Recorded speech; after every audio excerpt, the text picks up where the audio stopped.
Dianetics, the original thesis, by L. Ron Hubbard. Introduction.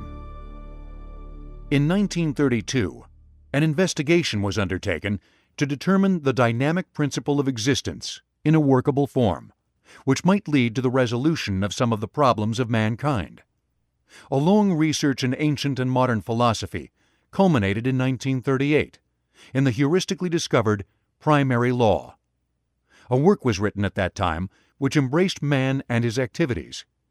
In the following years, further research was undertaken in order to prove or disprove the axioms so established. Certain experiences during the war made it necessary for the writer to resolve the work into applicable equations, and an intensive program was begun in 1945 toward this end. A year later, many techniques had been discovered or evolved, and a nebulous form of the present refined work was formulated. Financed chiefly by a lump sum disability compensation, that form of Dianetics was intensively applied to volunteer subjects, and the work gradually developed to its present form. Dianetics has been under test by the writer, as here delineated, for the past 4 years. The last series of random volunteers, numbering 20, were rehabilitated, 20 out of 20, with an average number of work hours of 52 per subject. Dianetics has been found to successfully resolve migraine headaches, ulcers, arthritis, astigmatism, bursitis, stammering, glandular imbalance, asthma, allergies, and other psychosomatic ills. It has also successfully removed any compulsions, repressions, neuroses, and psychoses to which it has been applied. L. Ron Hubbard, 1948. Part 1. Discoveries and Principles. Chapter 1. Primary Axioms. Dianetics is a heuristic science built upon axioms. Workability rather than truth has been consulted. The only claim made for these axioms is that by their use, certain definite and predictable results can be obtained. The principal achievement of Dianetics lies in its organization. Almost any of its parts can be found somewhere in history, even when they were independently evolved by the writer. There are no principal sources, and where a practice or a principle is borrowed from some past school, the connection is usually accidental and does not admit any further use or validity of that school. Dianetics will work, and can only be worked, when regarded and used as a unity. When diluted by broader applications of older practices, it will no longer produce results. To avoid confusion and prevent semantic difficulties, new and simplified terminology has been used, and is used only as defined herein. Dianetics is actually a family of sciences. It is here addressed in the form of a science of thought applicable to psychosomatic ills and individual aberrations. The field of thought may be divided into 2 areas, which have been classified as the knowable and the unknowable. We are here concerned only with the knowable. In the unknowable, we place that data which we do not need to know in order to solve the problem of improving or curing of aberrations of the human mind. By thus splitting the broad field of thought, we need not now concern ourselves with such indefinites as spiritualism, deism, telepathy, clairvoyance, or, for instance, the human soul. Conceiving this split as a line drawn through the area, we can assign a dynamic principle of existence to all that data remaining in the knowable field. After exhaustive research, one word was selected as embracing the finite universe as a dynamic principle of existence. This word can be used as a guide or a measuring stick, and by it can be evaluated much information. It is therefore our first and our controlling axiom. The first axiom is survive. This can be seen to be the lowest common denominator of the finite universe. It embraces the conservation of energy and all forms of energy. It further delineates the purpose of that energy so far as it is now viewable by us in the knowable field. The activity of the finite universe can easily be seen to obey this axiom as though it were a command. All works and energies can be considered to be motivated by it. The various kingdoms have this as their lowest common denominator. For animals, vegetables, and minerals are all striving for survival. We do not know to what end we are surviving, and in our field of the knowable and in our choice of only the workable axioms, we do not know and have no immediate reason to ask why. All forms of energy are then surviving to some unknown end for some unknown purpose. We need only to know that they are surviving, and that as units or species, they must survive. By derivation from the first workable axiom, we come into possession of the second. In obedience to the command survive, life took on the form of a cell, which, joining with other cells, formed a colony. The cell, by procreating, expanded the colony. The colony, by procreating, formed other colonies. Colonies of different types united, and necessity, mutation, and natural selection brought about specializing, which increased the complexity of the colonies until they became an aggregation. The problems of the colonial aggregation were those of food, protection, and procreation. In various ways, a colonial aggregation of cells became a standardized unity, and any advanced colonial aggregation came into possession by necessity, mutation, and natural selection of a central control system. The purpose of the colonial aggregation was to survive. To do this, it had to have food, means of defense, protection, and means of procreation. The control center which had developed had as its primary command, survive. Its prime purpose was the food, defense, protection, and means of procreation. Thus can be stated the second workable axiom. The purpose of the mind is to solve problems relating to survival.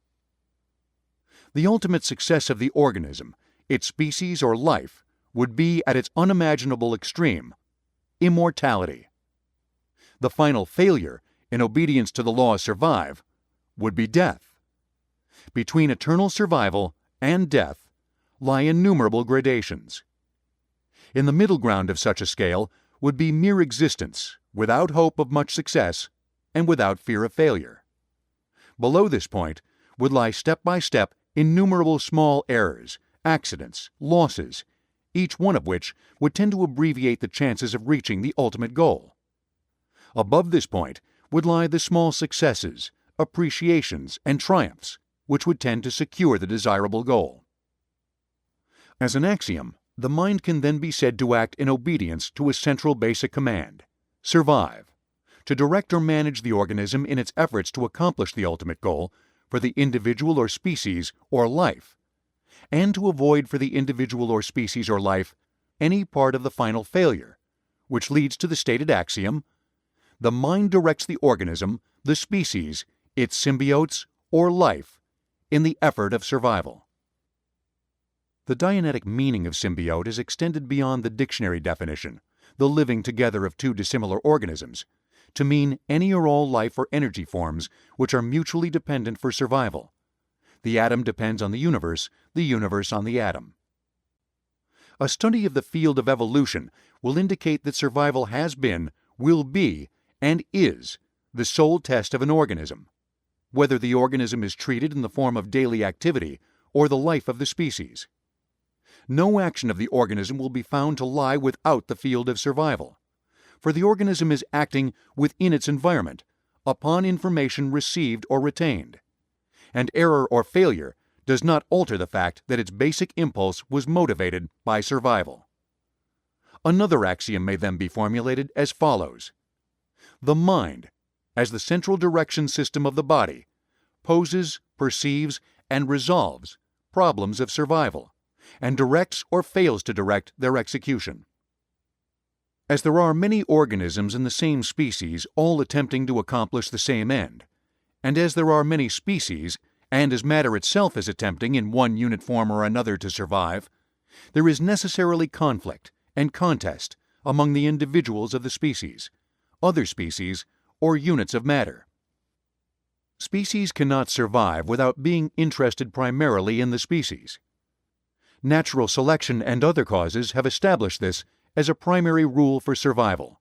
that the unit remain alive as long as possible as a unit, and by association and procreation, that the species remain alive as a species. Second-grade interest is paid by the unit or the species to its symbiotes. Third-grade interest is paid to inanimate matter. As this is apparently the most workable solution, natural selection best preserves those species which follow this working rule, and the symbiotes of the successful species, therefore, have enhanced opportunity for survival. Man is the most successful organism currently in existence, at least on this planet. Man is currently winning in the perpetual cosmic election, which possibly may select the thinker of the new thought. Man is heir to the experience and construction of his own ancestors. As cellular conservatism is one of the factors of survival, his mind is basically the same mind which directed and resolved the problems of his animal forebears. By evolution and natural selection, this mind, therefore, has the primary priority in emergencies. Superimposed on this animal mind has been developed an enormously complex analyzer, which probably exists as his frontal lobe. The command survive is variable in individuals and species to the extent that it may be strong or weak. Superior strength of the command in the individual or species is normally but variably a survival factor. The primary facet of personality is the basic strength of the dynamic drive. Dynamic, the dynamic thrust into time and space of an individual, a species, or a unit of matter or energy, especially defined for the purpose of Dianetics as survive. The dynamic is variable from individual to individual and race to race. It is varied by physiology, environment, and experience. Its manifestation in the animal mind affects both the tenacity of the individual to life or purpose, and it affects the activity of the analyzer.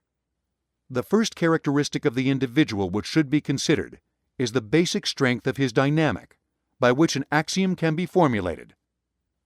The persistency of the individual in life is directly governed by the strength of his basic dynamic. The analytical, human, or as it has elsewhere been called erroneously, the conscious mind, is variable from individual to individual and race to race in its ability to perceive and resolve problems. Another axiom can then be formulated. Intelligence is the ability of an individual, group, or race to resolve problems relating to survival. It should be noted that there is a distinct difference between the dynamic and the intelligence. High intelligence may not denote high dynamic. High dynamic may not denote high intelligence. Intelligence is mental sensitivity and analytical ability. Dynamic is the persistency of the individual in obedience to the command, survive. It has been noted that there is a gradation in the scale of survival. Gains toward the ultimate goal are pleasurable. Failures toward the final defeat are sorrowful or painful. Pleasure is therefore the perception of well-being or an advance toward the ultimate goal. Pain, therefore, is the perception of a reduction toward the final defeat. Both are necessary survival factors. For the purpose of Dianetics, good and evil must be defined. Those things which may be classified as good by an individual are only those things which aid himself, his family, his group, his race, mankind, or life in its dynamic obedience to the command, modified by the observations of the individual, his family, his group, his race, or life.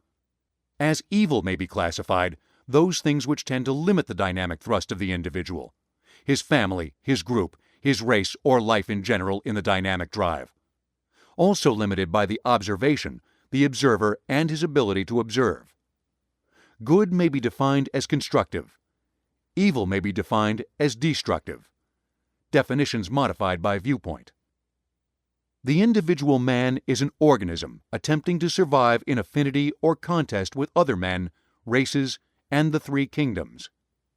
His goal is survival for himself, his progeny, his group, his race, his symbiotes, life, and the universe in general, in contest with any efforts or entities which threaten or impede his efforts to attain the goal.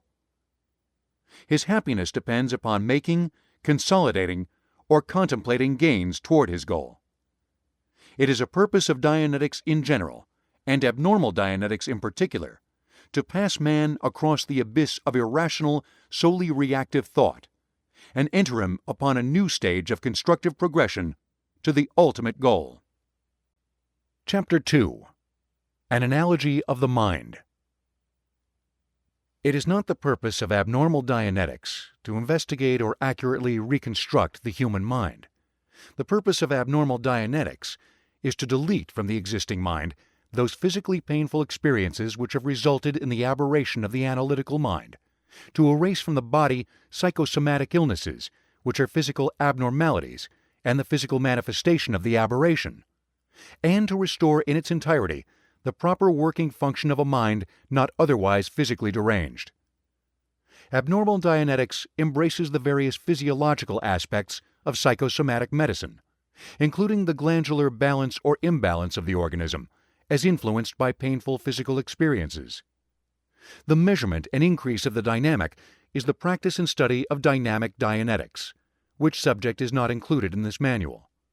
The initial adjustments of the individual are included in child Dianetics and educational Dianetics. Surgical and medical procedures, as they affect the mind, are covered in medical Dianetics, which is briefly touched upon in this manual. Judicial Dianetics, political Dianetics, and military Dianetics are elsewhere touched upon or allocated for study.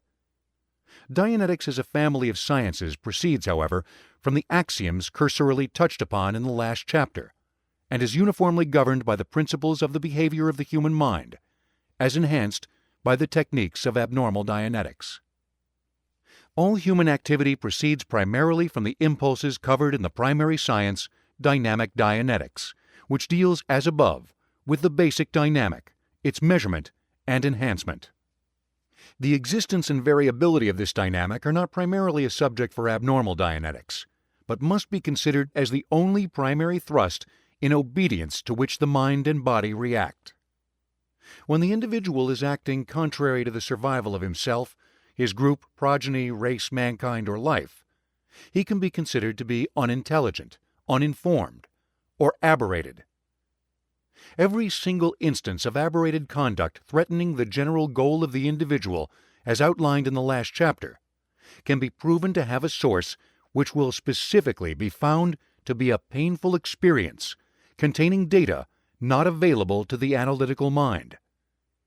Every single instance and facet of aberrated conduct has its exact causation in the physically painful error which has been introduced during a moment of absence of the analytical power. Abnormal Dianetics consists of discovering the aberration in the individual, finding the physically painful experience which corresponds to it, and deleting the perceptic content of that experience from the body and mind. More as an effort to demonstrate how that is accomplished than as an actual outline of the character of the mind, the following analogy is offered. First, there is the physio-animal section of the mind. This contains the motor controls, the subbrains, and the physical nervous system in general, including the physical aspect of the analytical section of the mind. The control of all voluntary and involuntary muscles is contained in this section.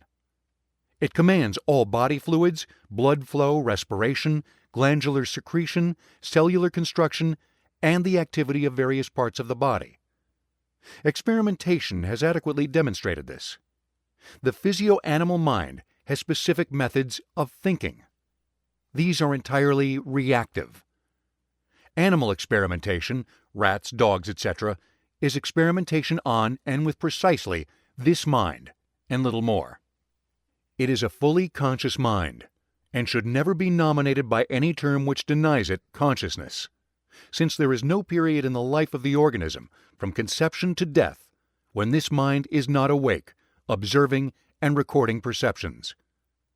This is the mind of a dog, cat, or rat, and is also the basic mind of a man, so far as its operating characteristics are concerned. A man in the deepest possible somnambulistic sleep is still in possession of more mind and thinking and coordinating ability than a lower animal.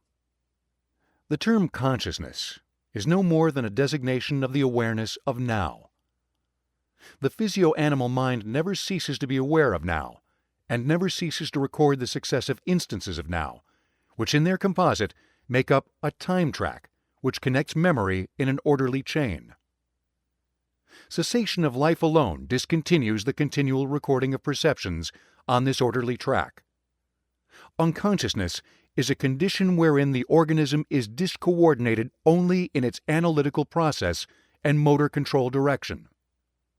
In the physio-animal section of the mind, a complete time track and a complete memory record of all perceptions for all moments of the organism's existence is available. As life progresses, for instance, from a blade of grass to a dog, greater and greater complexities and degrees of self-determinism are possible. Energy, in its various forms, is the primary motivator in the lower orders. But as the complexity of the order is increased into the animal kingdom, the physio-animal mind attains more and more command of the entire organism, until it itself begins to possess the second section of the mind. All animals possess in some slight degree an analyzer. This which we designate the analytical mind is present even in lower orders, since it is only that section of the mind which possesses the self-deterministic coordinative command of the physio-animal mind, and thus of the body. In a rat, for instance, it is no more than its conscious awareness of now, applying to lessons of then, without rationality, but with instinct and painful experience. This is the analytical section of the mind in a lower animal. But it is the reactive mind in a man, whose analytical mind is so highly attuned and intricate that it can command entirely both the physio-animal mind and thus the body. Man not only possesses a superior physio-animal mind, but possesses as well an analytical mind of such power and complexity that it possesses no real rival in any other species. The analytical mind of man cannot be studied by observing the reactions of animals under any situations. Not only is it more sensitive, but it possesses factors and sensitivities not elsewhere found. Continuing this analogy, lying between the analytical mind and the physio-animal mind, may be conceived the reactive mind.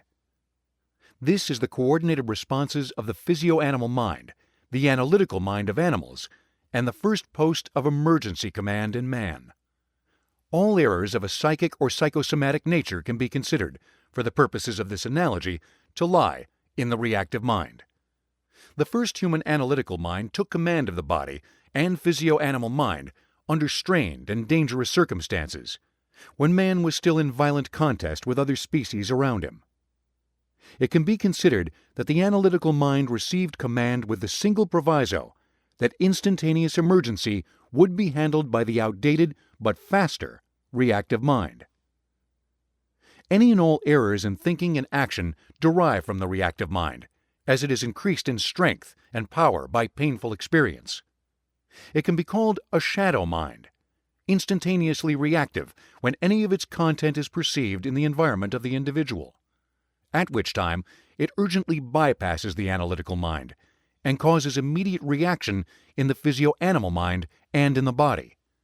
Additionally, the reactive mind is in continual presence when chronically restimulated by a constantly present restimulator, which is to say, an approximation of the reactive mind's content, or some part thereof, continually perceived in the environment of the organism.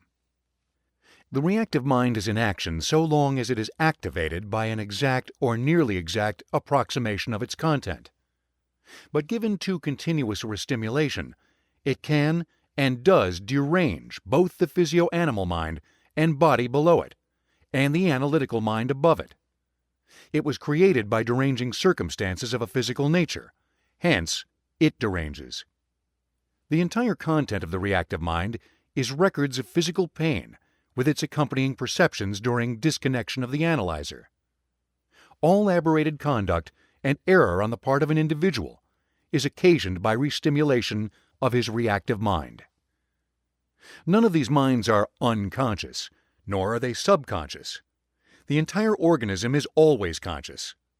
But the temporary dispersion of the thought processes of the analytical mind brings about a condition whereby that mind, having been dispersed and considering itself the residence of person, is unable to obtain and reach data perceived and received by the organism during the analytical mind's condition of dispersion.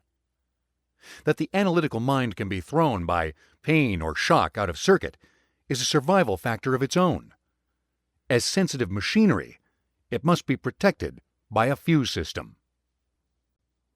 Chapter 3. The Dynamics. The basic dynamic, survive, increases in complexity as the complexity of the organism evolves. Energy may be considered to have taken many paths through eternity to arrive intact at the infinite goal. The why of the goal may lie above the finite line, but below it, demarked by the word survive, definite manifestations are visible. Energy collects into various forms of matter, which collect and aggregate in various materials and compounds. Life evolves from the simplest basic into complex forms, since evolutionary change is in itself a method of survival. Conflict among species and individuals within the species is additionally a survival factor. Affinity of individuals for groups, races, and the whole of its species, and for other species, is additionally a survival factor, as strong or stronger than conflict. Dynamic is defined as the dynamic thrust through time toward the attainment of the goal. Survive is considered to be the lowest common denominator of all energy efforts and all forms. It can then be subdivided specifically into several dynamic lines as applicable to each form or species. The unaberrated self contains 4 main dynamics, which are held in common with man. The 4 dynamics are not new forces. They are subdivisions of the basic dynamic. The dynamics are 1. Personal, 2. Sex, 3. Group, and 4. Mankind. An entire philosophy can be built around each one of these dynamics, which will account for all the actions of an individual. Any one of these philosophies is so complete that it can be logically made to include the other 4. In other words, all purpose of an individual can be rationalized into the personal dynamic. A philosophy exists which attempts to rationalize everything into the sexual dynamic, and so on with all the dynamics.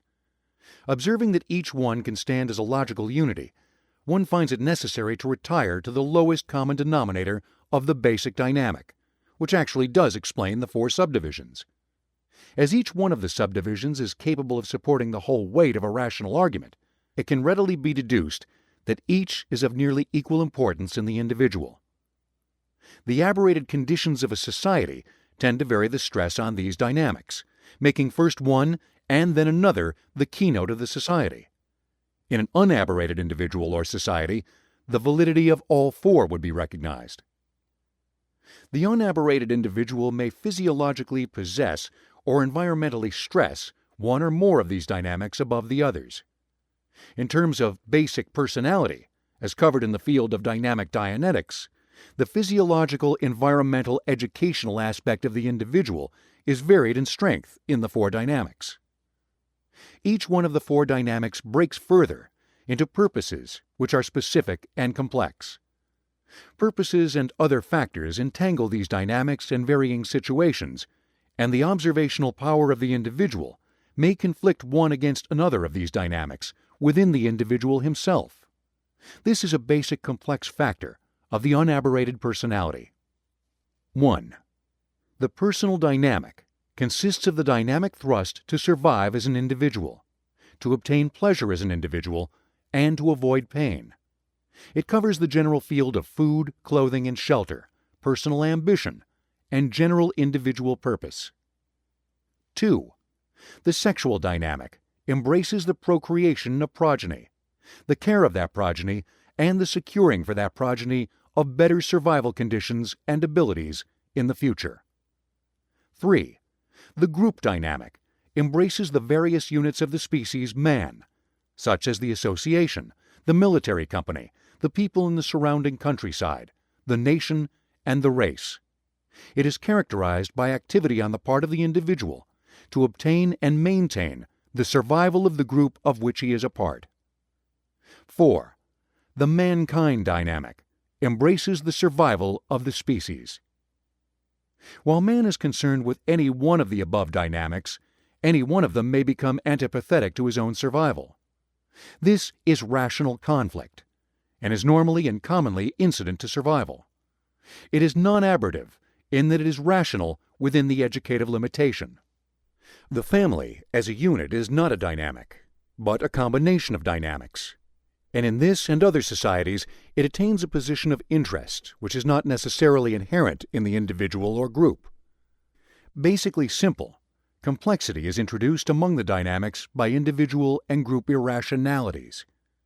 The basic, unaberrated individual has continual difficulty rationalizing the problems of importances and choices among these dynamics.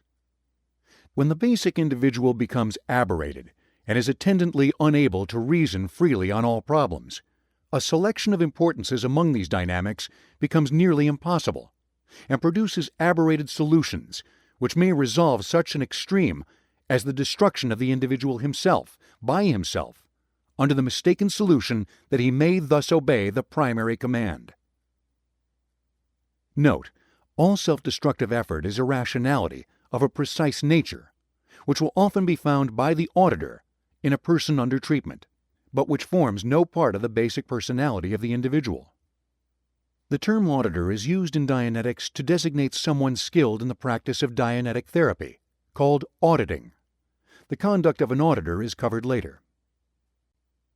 Chapter 4. The Basic Individual. For the purposes of this work, the terms basic individual and clear are nearly synonymous, since they denote the unaberrated self in complete integration and in a state of highest possible rationality. A clear is one who has become the basic individual through therapy. The precise personality of the basic individual is of interest to the auditor. His complete characteristic is established by 1. The strength of his basic dynamic, 2. The relative strengths of his dynamics, 3. The sensitivity, which is to say, the intelligence of his analyzer, 4. The coordination of his motor controls, 5. His physiological and glandular condition, 6. His environment and education. The experiences of each individual also create an individual composite, and so may additionally designate individuality. There are as many distinct individuals on earth as there are men, women, and children. That we can establish a common denominator of dynamic and basic function does not, cannot, and will not alter the fact that individuals are amazingly varied, one from the next. It will be found by experience and exhaustive research, as it has been clinically established, that the basic individual is invariably responsive in all the dynamics and is essentially good.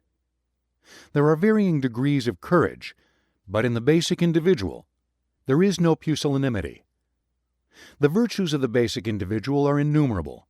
His intentional vices and destructive dramatizations are non-existent. He is cooperative, constructive, and possessed of purpose. In short, he is in close alignment with that ideal which mankind recognizes as an ideal. This is a necessary part of an auditor's working knowledge, since deviations from it denote the existence of aberration, and such departures are unnatural and enforced, and are no part of the self-determinism of the individual. Man is not a reactive animal. He is capable of self-determinism. He has willpower. He ordinarily has high analytical ability.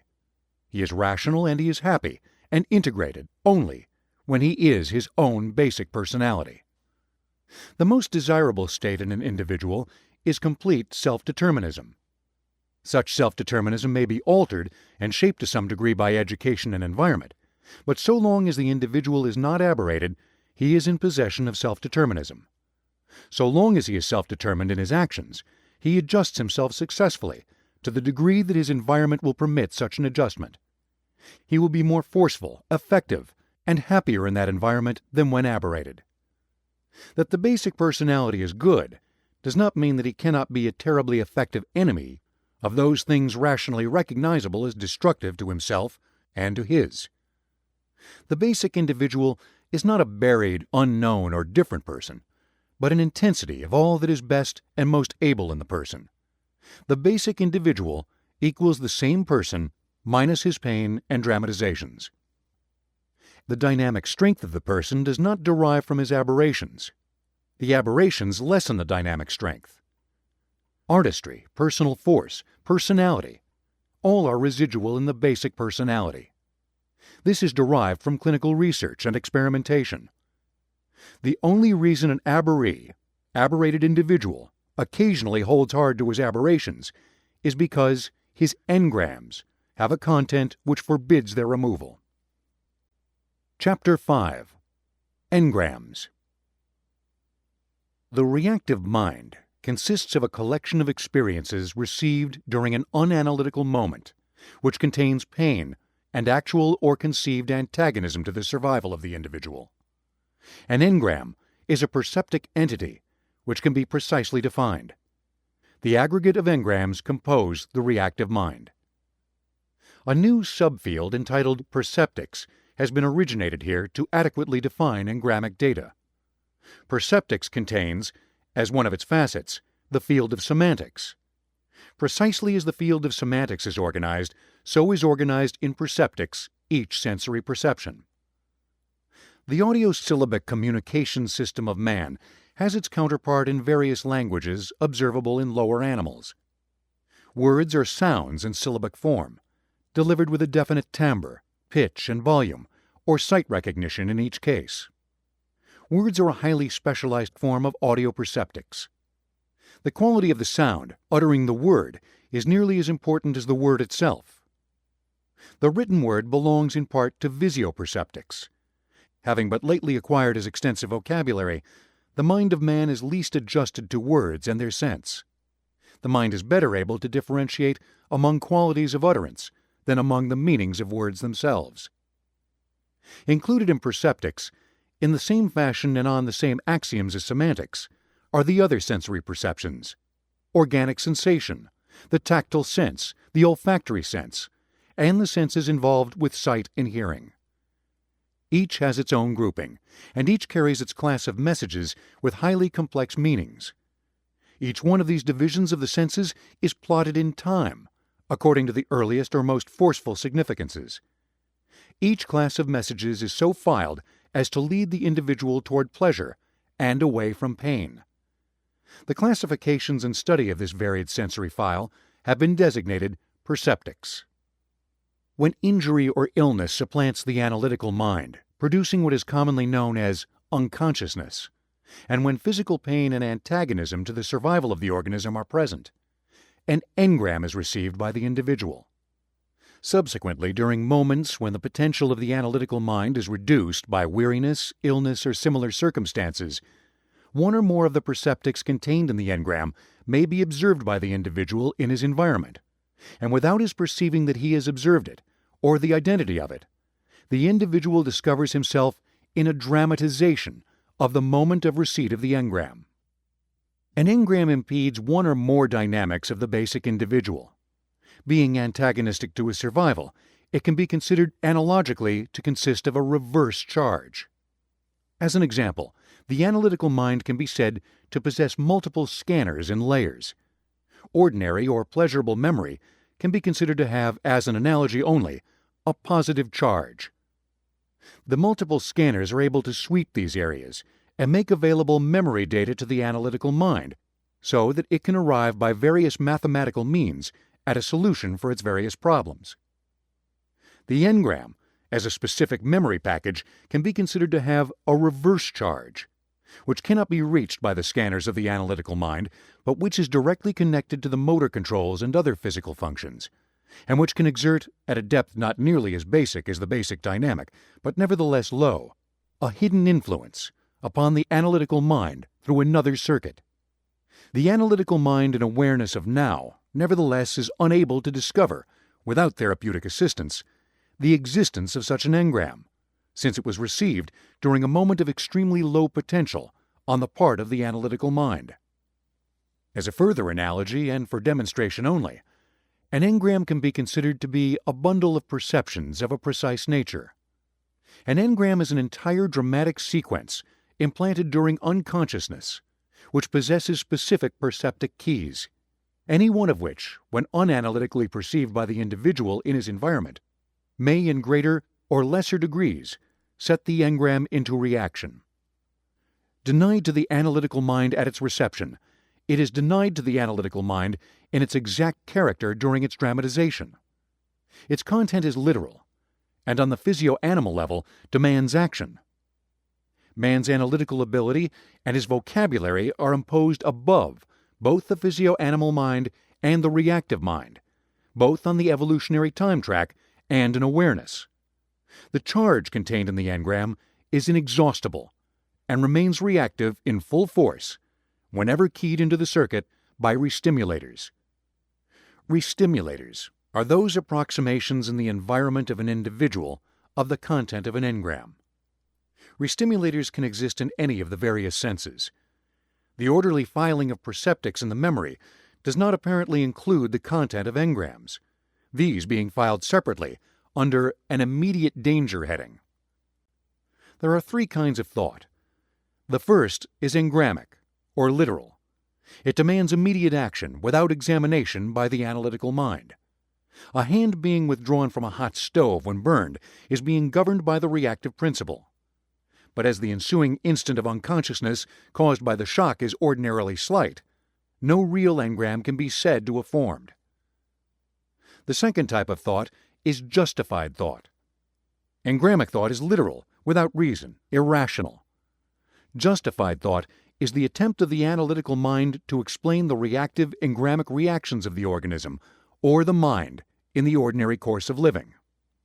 Every engram may cause some form of aberrated conduct on the part of the individual. Justified thought is the effort of the conscious mind to explain away that aberration, without admitting, as it cannot do normally, that it has failed the organism. The third and optimum type of thought is rational thought. This is the thought used by a clear. An engram is an apparent surcharge in the mental circuit with certain definite, finite content.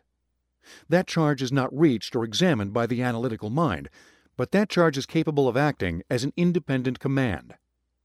When the basic dynamic of the individual is boosted in potential by an observed necessity, the residual charge in engrams is insufficient to contest, at times, the raised purpose.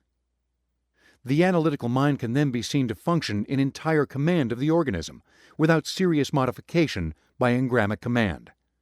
At other times, hostility in the environment and confusion of the analytical mind combine to reduce the dynamic potential to such a degree that the engrammic command, in comparison to the basic dynamic, can be seen to be extremely powerful. It is at such times, in the presence of even faint restimulators, that the individual most demonstrates his aberrations.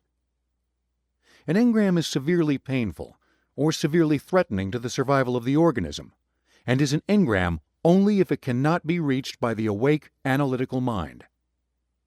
A simple approximation of the action of an engram can be accomplished by an experiment in hypnotism, whereby a positive suggestion is delivered to an amnesia-tranced patient, which contains a post-hypnotic signal. The subject, having been commanded to forget the suggestion when awake, will then perform the act. This suggestion is then actually a light portion of the reactive mind. It is literally interpreted, unquestioningly followed, since it is received during a period of unawareness by the analytical mind or some portion of it. The restimulator, which may be the act of the operator adjusting his tie, causes the subject to commit some act. The subject will then explain why he is doing what he is doing, no matter how illogical that action may be. The post-hypnotic suggestion is then recalled to the subject's mind, and he remembers it. The compulsion vanishes, unless it is laid upon an actual engram. The obedience of the subject to the command has, as its source, engrammic thought. The explanation by the subject for his own action is the analytical mind observing the organism, which it supposes to have in its sole charge, and justifying itself. The release of the post-hypnotic suggestion into the analytical mind brings about rational thought. Engrams can be considered to be painfully inflicted, often timeless, post-hypnotic suggestions delivered antagonistically to the unconscious subject. The post-hypnotic suggestion given the subject in the above example would not have any permanent effect on the subject. even if it were not removed by the operator, because there was presumed to be no antagonism involved, unless, of course, it rested on a former engram. For every engram, there is a somatic as part of that engram. No aberration exists without its somatics, unless it is a racial educational aberration, in which instance it is compatible with its environment, and so is not considered irrational. Every aberration contains its exact command in some engram. The number of engrams per individual are relatively few. The aberrated condition of the individual does not depend on the number of engrams, but the severity of individual engrams. An engram is severe in the exact ratio that it is conceived by the organism to have been a moment of threat to survival. The character of the threat and the perceptic content produces the aberration. A number of engrams with similar perceptics, engram chain, in an individual produce a complex aberration pattern, which nevertheless has for its parts individual engrams. Example: engram received at the age of 3½ years. Adult subject. As child in dental chair against his will, under antagonistic conditions, given nitrous oxide and tricked by dentist. During painful portion of treatment, the dentist says, "He is asleep. He can't hear, feel, or see anything. Stay there." The perceptics which can be restimulated in this are the quality, pitch, and volume of the dentist's voice, the sound of the dentist's drill, the slap of the cable running the drill, street noises of a specific kind, the tactile of the mouth being forcibly held open, the smell of the mask, the sound of running water, the smell of nitrous oxide, and, in short, several of each perceptic class, excluding only sight. The effect of this experience, being a part of an engram chain which contained two earlier experiences, precursors, was in some small degree to trance the individual and maintain some portion of him in a regressed state. This engram is too brief and extraordinarily simple, but it will serve as an example to the auditor. The timeless quality of the suggestions, the conceived antagonism, precursors on the engram chain, awakened and reinforced. All these things confused the time sense with the individual, and were otherwise reactive in later life. An aberration is the manifestation of an engram, and is serious only when it influences the competence of the individual in his environment. Engrams are of two types, depending upon the duration of restimulation. There are floaters and chronics. A floater has not been restimulated during the lifetime succeeding it in the individual. A chronic is an engram which has been more or less continuously restimulated, so that it has become an apparent portion of the individual. A chronic begins to gather locks.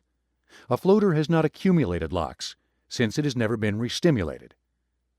A lock is a painful mental experience.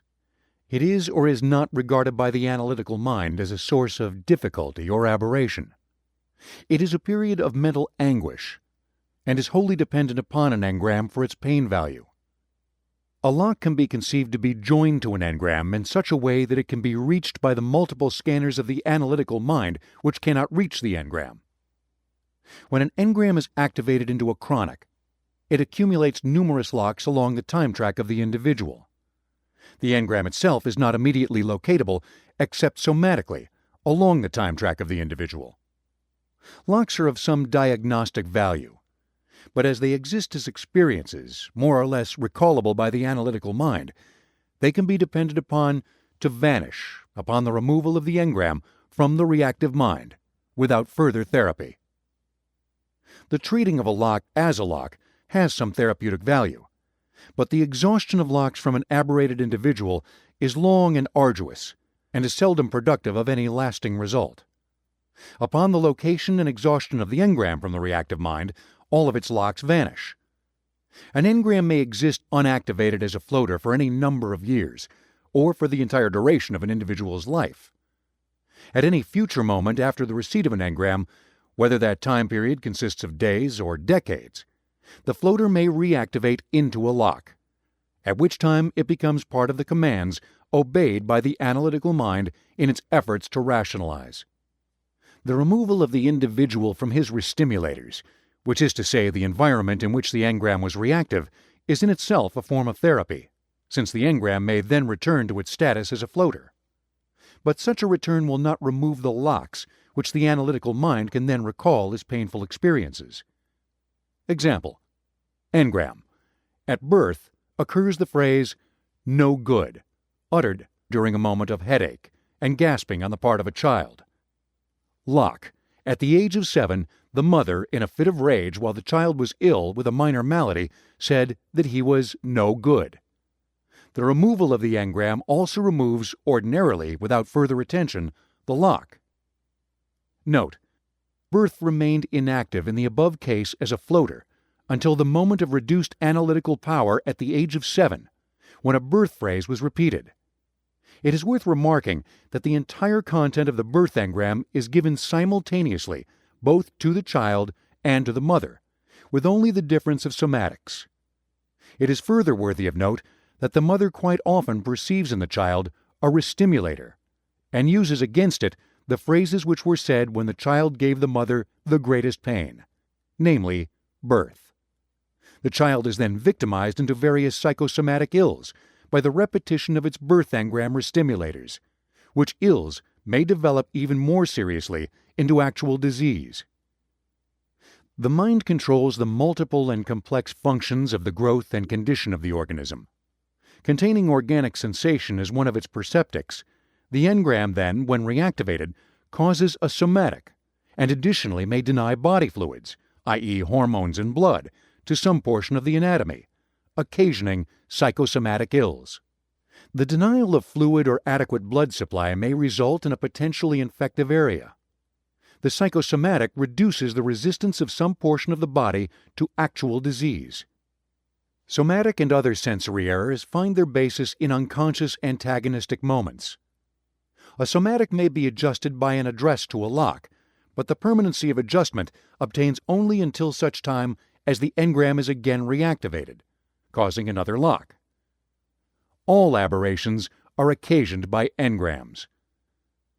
The physio-animal mind of an organism never ceases recording in some level. The exact moment when recording begins in an organism has not at this date been accurately determined. It has been found to be very early, probably earlier than 4 months after conception and 5 months before birth. In the presence of pain, any moment prior to the age of 2 years may be considered to be unanalytical. Any painful experience received by the fetus contains its full perceptic package, including darkness. Once an auditor has worked a prenatal engram and has seen its influence upon the engram chain and the awake life of the adult, no question will remain in his mind concerning the actuality of the experience. That the fetus does record is attributable to a phenomenon of the extension of perceptions during moments of pain and the absence of the analytical mind. Laboratory experiment demonstrates that under hypnosis, an individual's sensory perception may be artificially extended. The existence of pain in any large degree is sufficient to extend the hearing of the fetus, so that it records during the existence of pain and the presence of exterior sound the entire and complete record of the experience.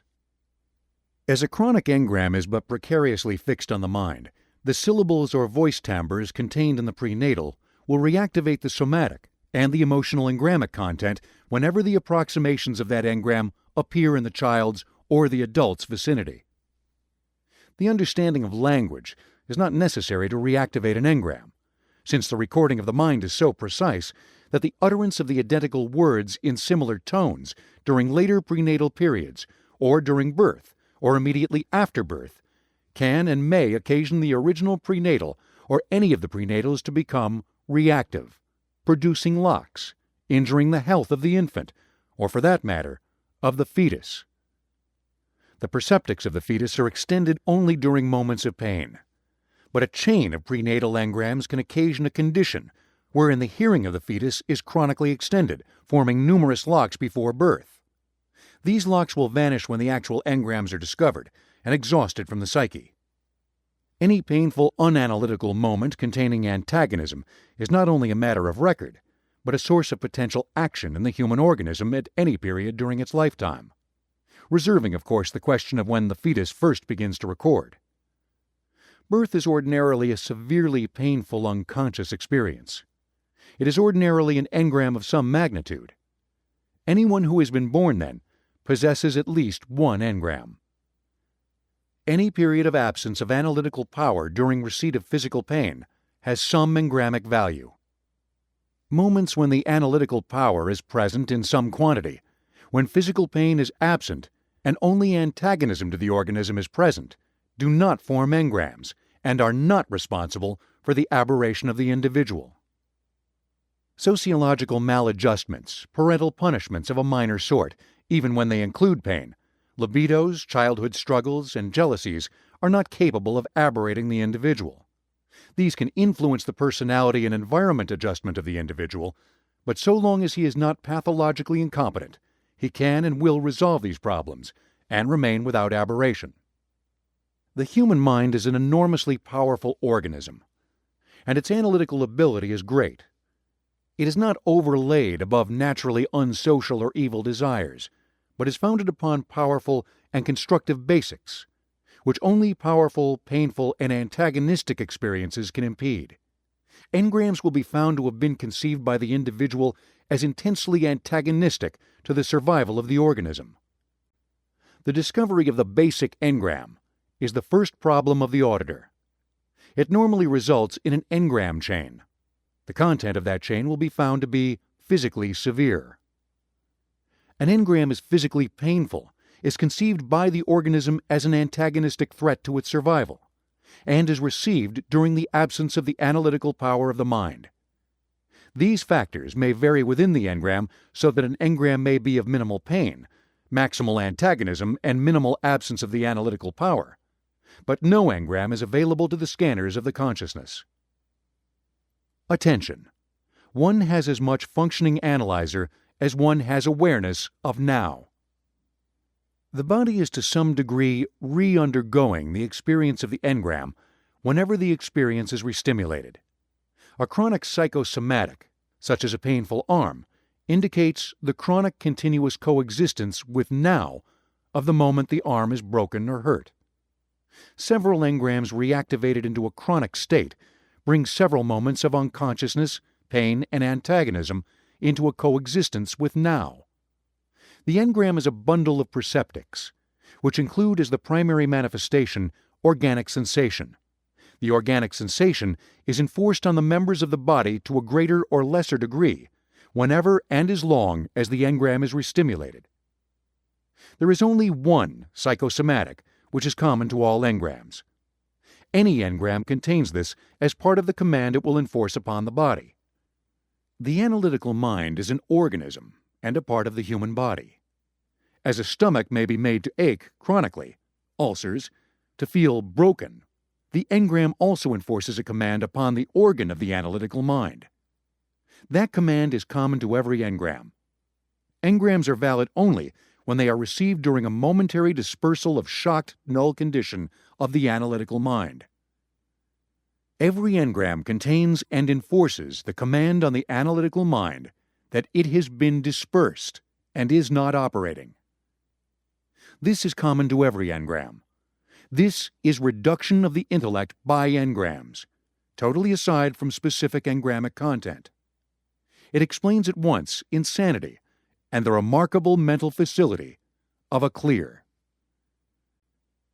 Chapter 6. Aberrations. All aberrations of any kind are of precisely the same nature as covered in the last chapter. It is the content of the engram which causes the aberration and forms its nature. Complexity among engramic contents may demonstrate a most complex aberration. The various commands contained in the engrams, reactivating and modifying the basic dynamic command of the mind, produce abnormal characteristics in the behavior of the analytical mind, which are chronic or sporadic, as the engrams occasioning them are restimulated. An entire concept of existence may be built from engramic content. Conflicts in the commands contained in engrams and conflicts between the basic dynamic and the engramic content combine into behavior patterns. When the organism has become so aberrated that it can no longer adapt itself to this environment. It can be considered to be insane in that environment. Change of environment may relieve the condition, or more certainly, the exhaustion of the content of the reactive mind will restore the ability of the analytical mind to solve the problems with which it is confronted. Whatever the engrammic content of the reactive mind and its potential influence upon the behavior of the individual, it does not necessarily follow that the reactive mind may be chronically restimulated. However, when the reactive mind has been restimulated consistently, the analytical mind called upon to solve the problems around and through antagonistic and incorrect data may be unable to perform its task. In the absence of disease or injury, any mind not in a physiological amentia state may be restored to normal function by the removal of the reactive mind.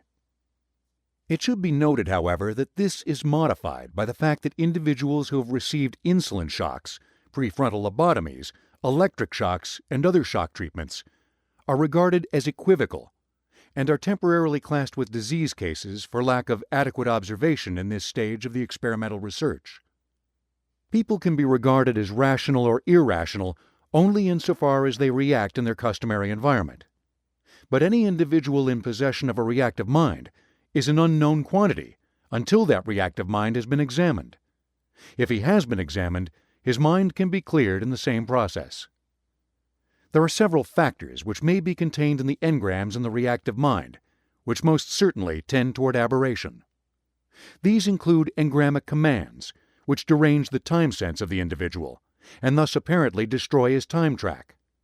Engrams which contain restimulators of such timelessness and such perceptic content that they remain thereafter continually with the individual and seem to arrest him or regress him in time.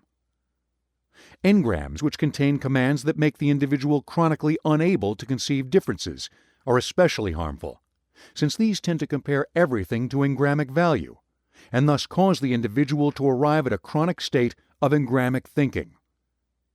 The mind is an organism which resolves problems related to survival, utilizing its ability to conceive similarities and observe differences. Engrams which destroy or tend to hold in suspension the analytical mind's ability to conceive associations most influence the apparent intelligence of the mind. But engrams which tend by their command content to destroy the mind's ability to conceive differences may produce severe aberration. Example: all men are alike, received as powerful engrammic content, would tend to compare every man and associate him with those men contained in the reactive mind as painful and dangerous. An aberration may attain any form or complexion.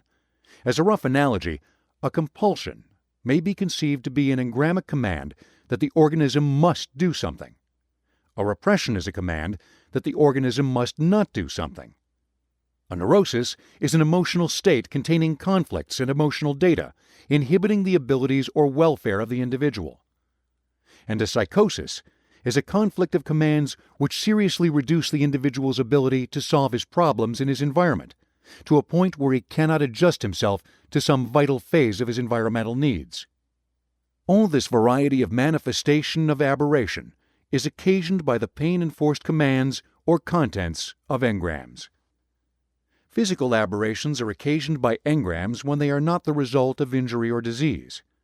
Even then, the aspect may be improved by the exhaustion of the reactive mind of the sick individual. The engram cannot manifest itself as a mental aberration without also manifesting itself, to some degree, as somatic aberration. Removal of the somatic content of engrams, which is also necessary to obtain any other relief, can and does occasion glandular readjustment, cellular growth, cellular inhibition, and other physiological corrections. Chapter 7. The Tone Scale. The tone scale denotes numerically, first, the status of an engram in the reactive mind, next, its progress during work, and provides a measure of sanity in an individual. The derivation of this scale is clinical and is based upon observation of engrams during work. When an engram is located and developed, the extreme range it can follow begins with apathy, develops into anger, or the various facets of antagonism, proceeds into boredom, and arrives at last in cheerfulness, or vanishes utterly. The tone scale is essentially an assignation of numerical value by which engrams and individuals can be numerically classified. It is not arbitrary, but will be found to approximate some actual governing law in nature. Tone 0 is equivalent to death. An engram with 0 tone would be a death engram. An individual with a 0 tone would be dead. Ranging upward from 0 to 1 is then that emotional bracket which may be denoted as apathy, along its graduated scale from death to the beginnings of apathetic resentment. From 1 to 2 is the range of antagonism, including suspicion, resentment, and anger.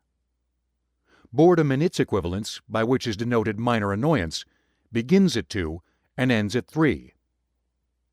From 3 to 4 are the emotions which range from carelessness to cheerfulness. The term tone 4 denotes an engram or an individual who has achieved complete rationality and cheerfulness. The decimal scale can be used from 0.0 to 4.0 to approximate the emotional value of engrams and their ability to impede the dynamics. Each engram residual in the reactive mind has its own independent tonal value. Serious engrams will be found in the apathy range. Dangerous engrams will be found in the anger range. Above 2.5, an engram could not be considered to have any great value in affecting the analytical mind. Each engram in the reactive mind, then, can be said to possess a tone value. The composite sum of these engrams will give, if added, a numerical value to the reactive mind. Engrams can be computed as they lie along the dynamics, and to each dynamic may be assigned a tone. The sum of the tones of the dynamics divided by the number of the dynamics will give a potential numerical value for an individual. This, of course, is variable, depending on the existence of restimulators in his environment to reactivate the engrams. The general tone of an individual is important both in diagnosis and in establishing a resolution to the case. The probable average of mankind at this writing may be in the vicinity of 3.0. Complete rationality depends upon exhaustion of the reactive mind, and complete rationality is invariably the result of reaching tone 4. The initial diagnosis for a person in Dianetics is done by the assignation of a general tone to denote the condition of his reactive mind. His methods of meeting life, his emotional reaction to the problems in his environment, can be evaluated by the use of the tone scale. In therapy, as will be covered later, an engram normally can be expected to run from its initial value in the apathy or anger range to tone 4. Very shortly after it reaches tone 4, it should vanish. If it vanishes without attaining the laughter of tone 4, it can be assumed that the individual's basic engram has not been erased. The tone scale has value in the therapy and should be thoroughly understood.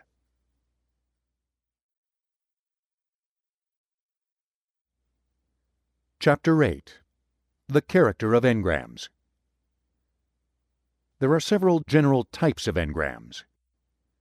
It must be understood that the mind possesses a time track of one sort or another, and that this track is a specific thing.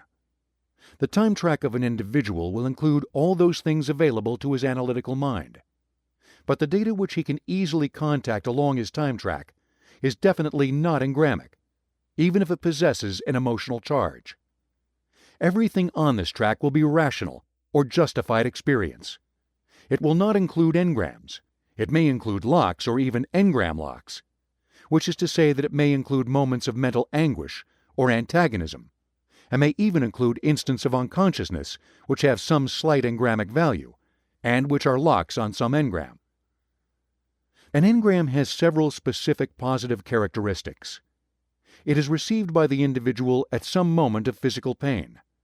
It is not available to the analyzer, and it includes conceived or actual antagonism to the survival of the organism.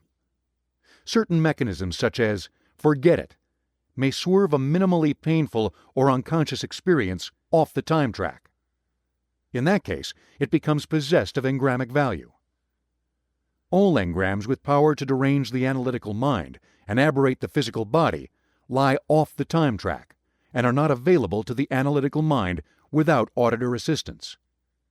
By reason of its disorganization during the moment the engram was received, or because it has been forcibly instructed that the data in the engram is not to be recalled, the analyzer cannot reach the engram by ordinary means because the data has been erroneously labeled dangerous, important, or too painful to touch. The engram then, by a bypass circuit, feeds hidden commands into the analyzer. By a direct instantaneous circuit, it is permanently connected to the motor controls, all perceptic channels, the glands, and heart. It is awaiting a moment of low general tone, weariness, or injury when the analytical mind has reduced powers. It is also awaiting the perception of one or more of the engram's restimulators in the environment of the organism. Continuous restimulation of the engrams can in itself cause a low general tone, which in its turn permits more engrams to become restimulated. As the reactive mind comes into a more or less completely chronic state of reaction, the individual becomes more and more governed by this mind. His thought becomes more and more engramic, and he can be seen to drop in general tone on the tone scale down to the break point, which may be arbitrarily placed somewhere between 2.0 and 2.5, and below which lies the region of insanity. Engramic thought is irrational identity thought, by which the mind is made to conceive identities where only vague similarities may exist.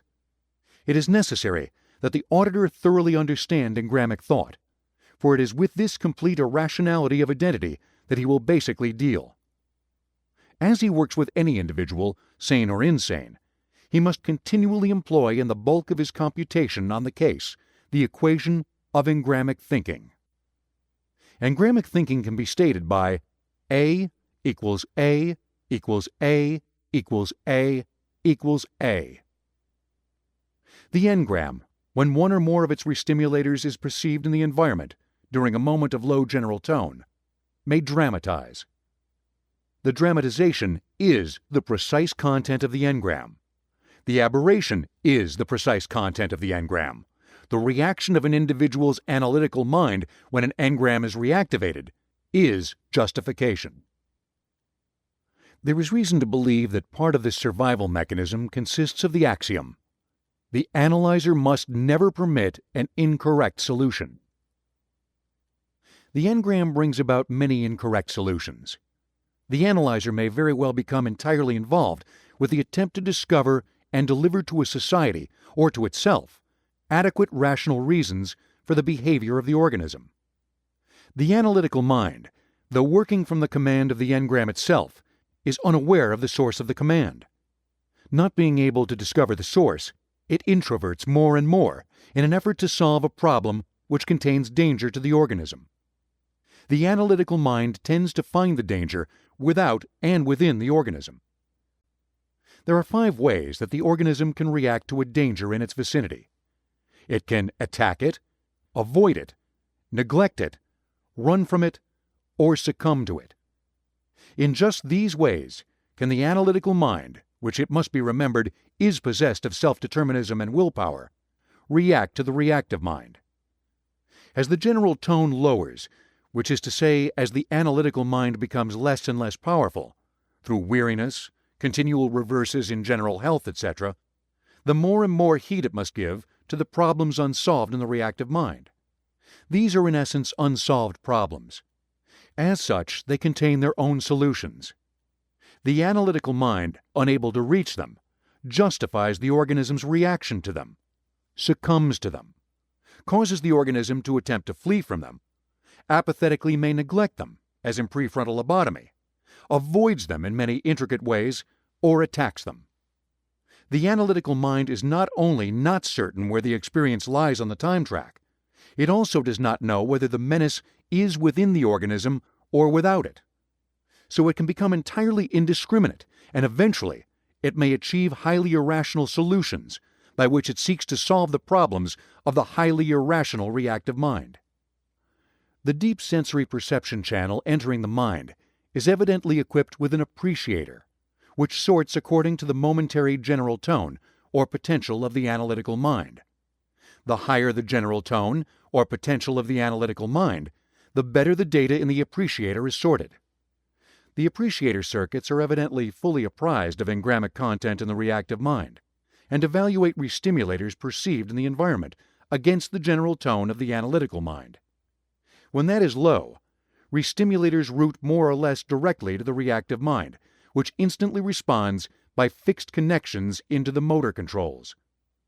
Commands to the various members, muscles, glands, and organs of the body may be sporadic or constant, producing a high variety of responses in the body. Entire vocabularies are fed into the voice circuits, directly from the reactive mind when an engram is restimulated. Orders to be active or inactive are fed to other portions.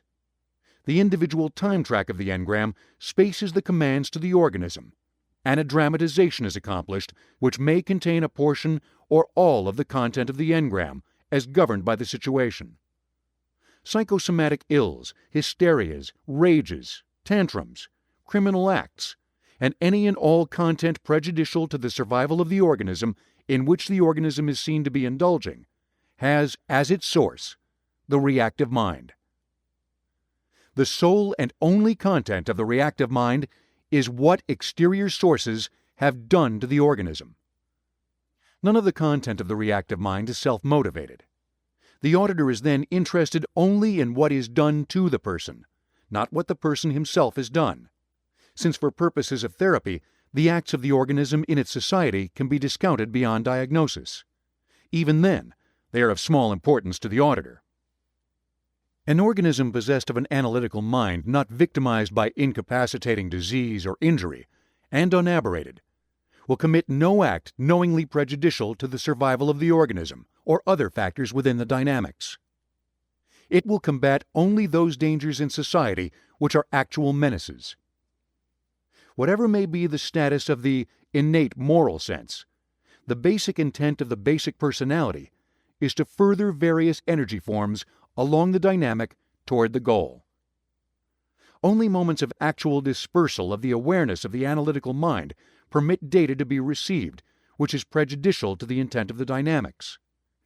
Only from these unconscious moments can the basically stable and enormously powerful and able analytical mind be aberrated through the implantation of unanalyzed, painfully administered, and antagonistic information. It is the purpose of the auditor to find and exhaust these moments from the life of the individual. This therapy includes, therefore, as its basic principle, the exhaustion of all the painfully unconscious moments of a person's life. By eradicating pain from the life of an individual, the auditor returns the individual to complete rationality and sanity.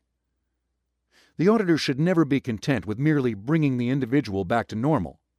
He should achieve with the individual a tone 4, even though this is far in advance of the average state of society at this time. A tone 4 with his dynamics intact and powerful, with his rationality and intelligence increased to the optimum, becomes extremely valuable to the society, whatever his past.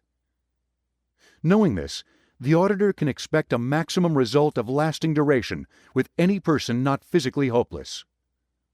An auditor in Dianetics will achieve the best results by ignoring impulses to educate or inform the individual in any way beyond instructions sufficient to acquire cooperation.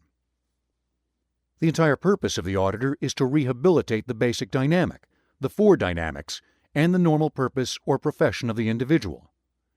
Anything implanted by positive suggestion or education in the course of therapy is harmful and must be canceled if delivered.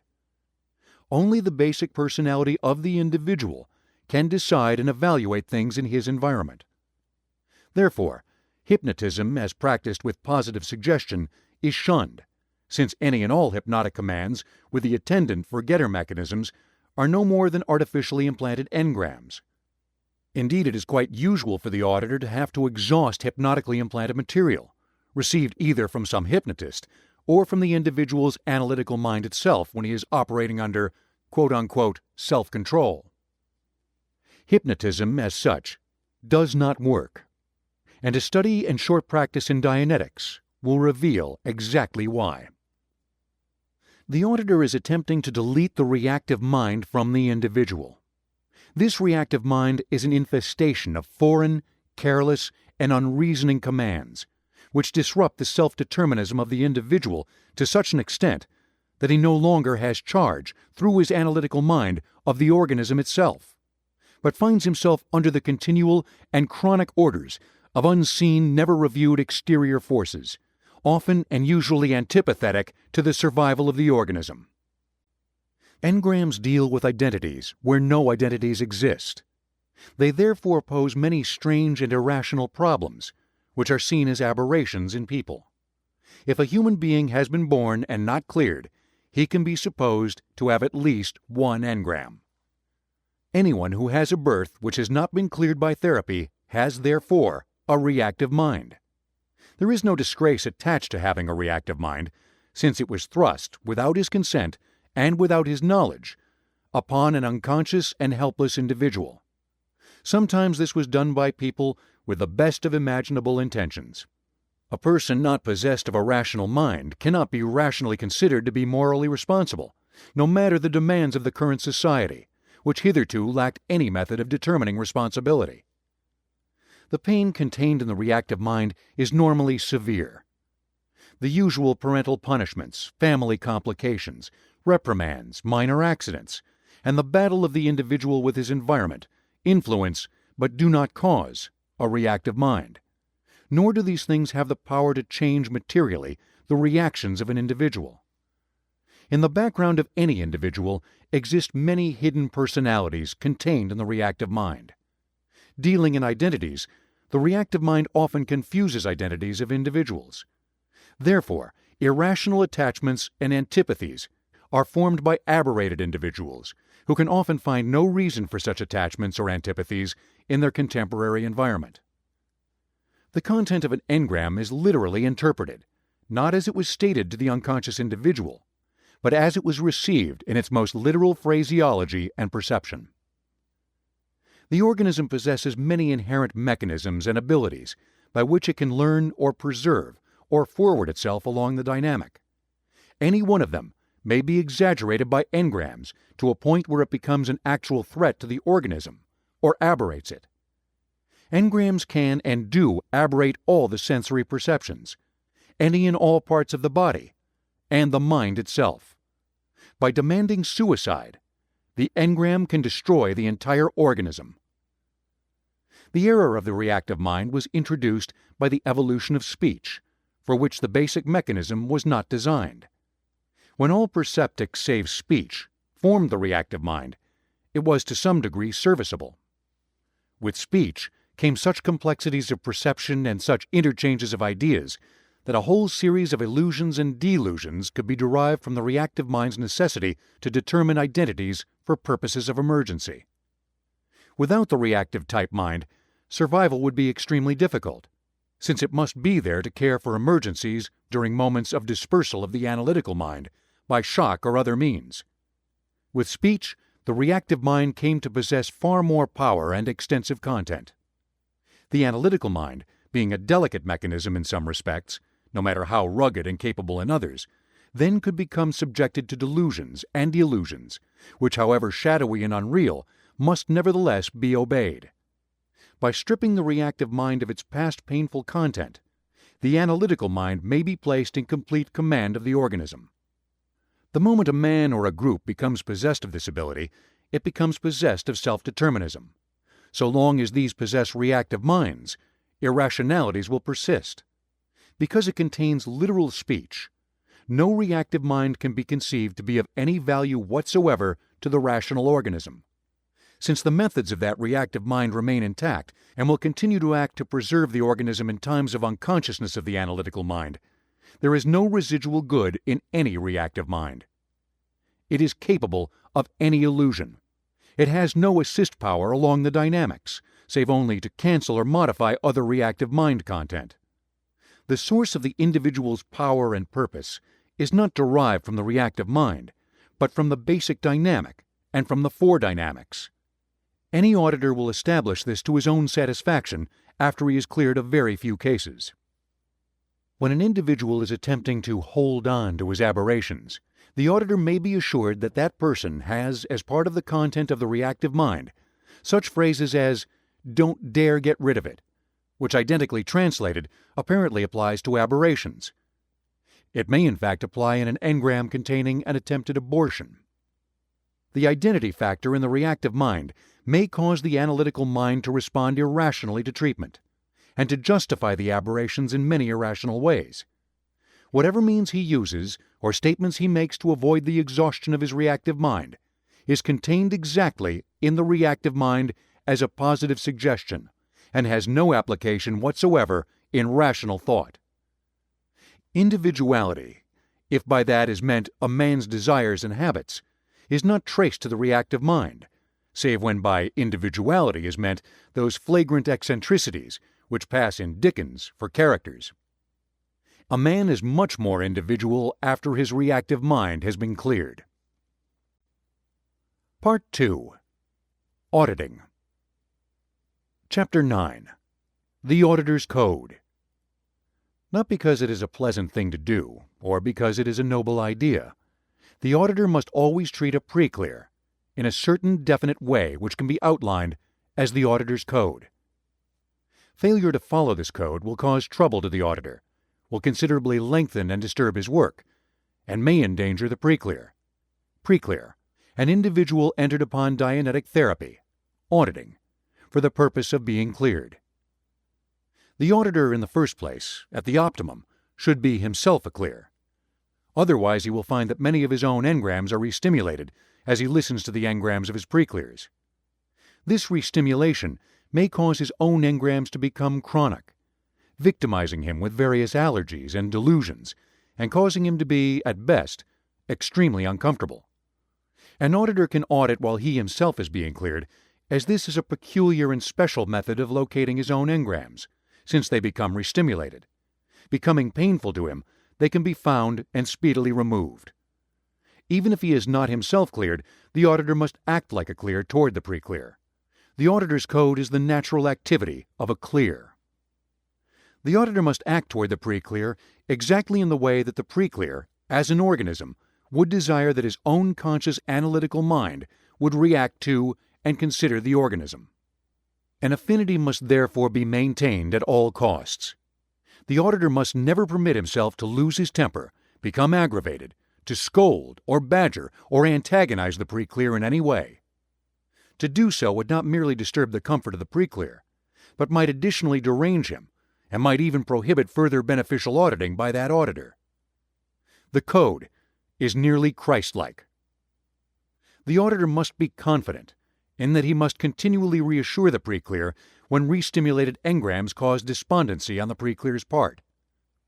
A cheerful, optimistic presence encourages the pre-clear through his most painful experiences. The auditor must be courageous, never permitting himself to be intimidated by either the aggression or hostility of the pre-clear. The auditor must be kind, never indulging in hostilities or personal prejudices. The auditor must be trustworthy, never betraying or capriciously denying a pre-clear, and above all, never breaking his word to the pre-clear. An auditor must be clean, for personal odors or bad breath may be restimulators to the pre-clear, or may disturb him. The auditor must take care not to offend the concepts or sensibilities of the pre-clear.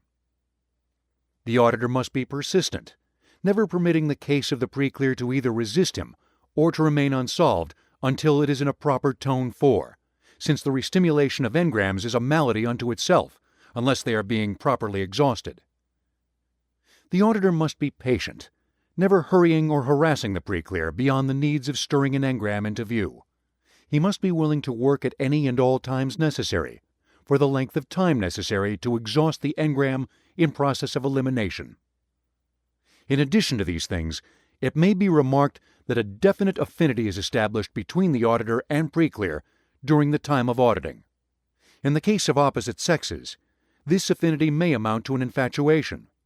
The auditor must remain aware of this, and know that he can and should redirect the infatuation to some person or activity other than himself when auditing is at end. Not to do so is to produce an eventual situation wherein the pre-clear may have to be rebuffed, with consequent trouble for the auditor at the end of therapy. Chapter 10. Auditing. The auditing technique consists of assisting the pre-clear's analytical mind with the auditor's analytical mind.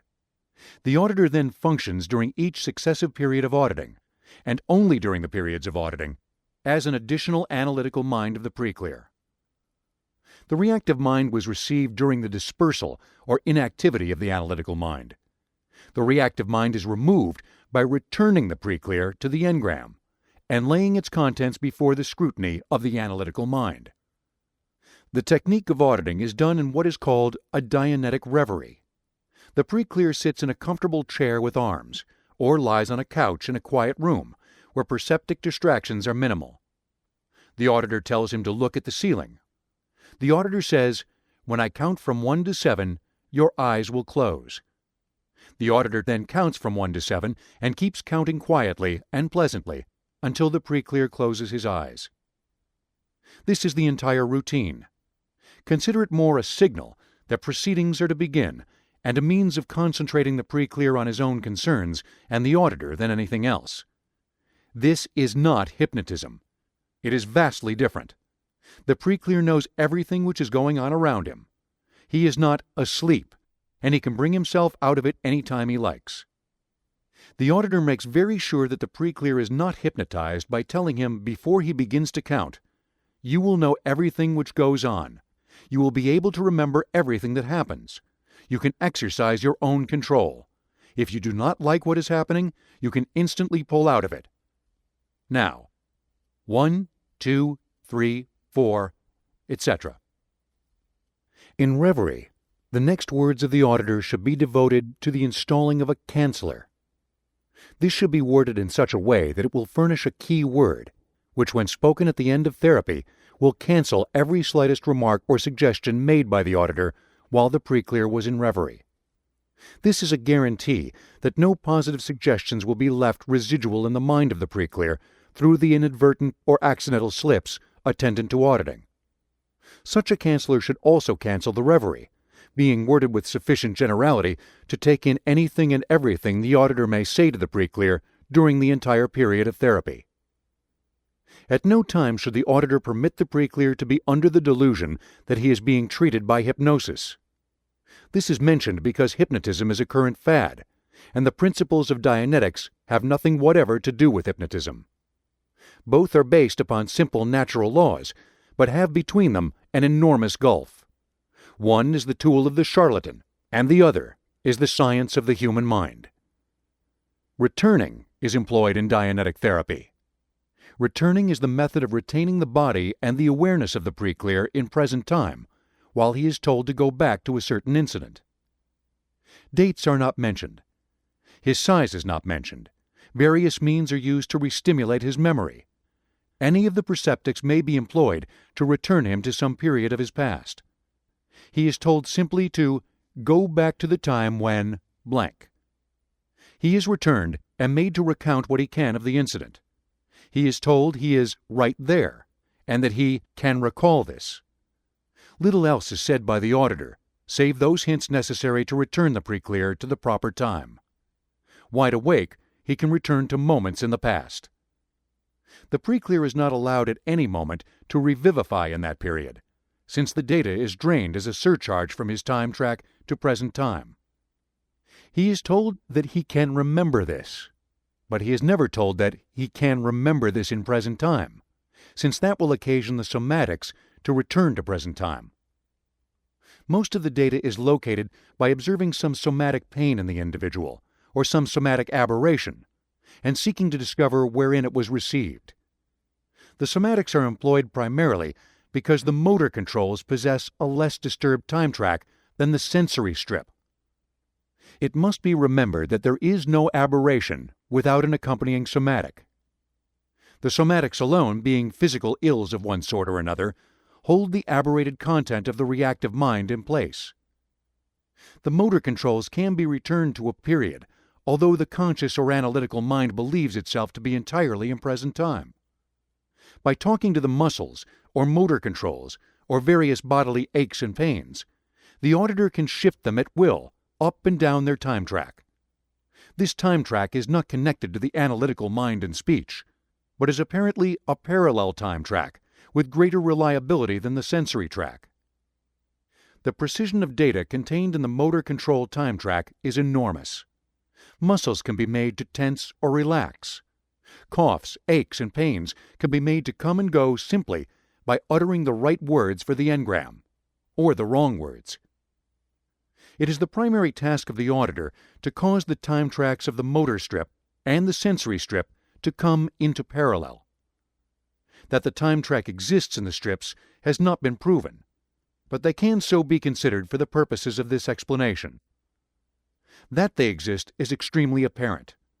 The motor strip time track can be asked questions down to the smallest moment of time, and the area of an engram can at times be so located. Its character can also be determined. The lie detector, the encephalograph, and many other means are useful in determining both the character and the extent of the engrams, since into these can be fed the restimulators of the preclear. A codified restimulator list can be created, which will be found to be common to most preclears. It should include all types of illnesses, accidents, the common trite phrases of the society, and names of various persons who commonly surround a child during his childhood. Such a codified restimulator list would be extremely valuable in therapy, and every auditor can compose his own. These are best composed after the auditing of the individual preclear and after inquiry into his life to determine the various irrationalities of thought. In that engrams are identity thought, the remarks of the preclear about his engrams will be found to be included in the content of those engrams. When the preclear is asked to imagine a bad situation at certain ages and under hypothetical conditions, he will very often deliver up a complete engram. The auditor must realize that every remark that a preclear makes while he is being made to go over his reactive mind is probably some part of the content of that reactive mind. That mind is literal. The words the preclear uses when referring to it must be literally evaluated. Chapter 11. Diagnosis. It is a useful and positive principle that whatever confronts or contests the analytical mind of the preclear will also confront and contest the analytical mind of the auditor. When the auditor is acting as an additional analytical mind of the preclear, whatever emotion or antagonism is directed toward him is the emotion or antagonism which is directed by the reactive mind toward the preclear's own analytical mind. If a preclear cannot hear what people are saying in his engrams, he has another engram about can't hear. If he cannot feel anything in his engram, it is because he has an engram about can't feel. If he cannot see, he has an engram about not being able to see, and so forth. If he cannot return, he has an engram about going back, or returning to childhood, or some such thing. If he is doubtful and skeptical about what is happening or what has happened to him, it is because he has an engram about being doubtful and skeptical.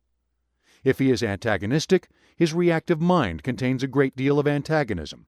If he is self-conscious or embarrassed, it is because his reactive mind contains self-consciousness or embarrassment. If he insists on maintaining his own control, refusing to do what the auditor tells him to do, it is because he has an engram about self-control, and so forth and so on. This is identity thought. All this is used in diagnosis. Auditing is the best method of learning the problems of the preclear. Trying to work the preclear into returning, hearing, seeing, feeling, going back and forward, and taking due note of what he says about the entire process will form a rather complete diagnosis on one who is not insane. Questioning the preclear as to what is wrong with him will elicit replies straight out of his principal engrams. Listening to an endless justification of his actions is both a delay and a waste of time. But listening to what he has to say about what he thinks has happened to him, or what he is afraid of, is of definite value. Insane persons form and pose a slightly different but essentially the same problem.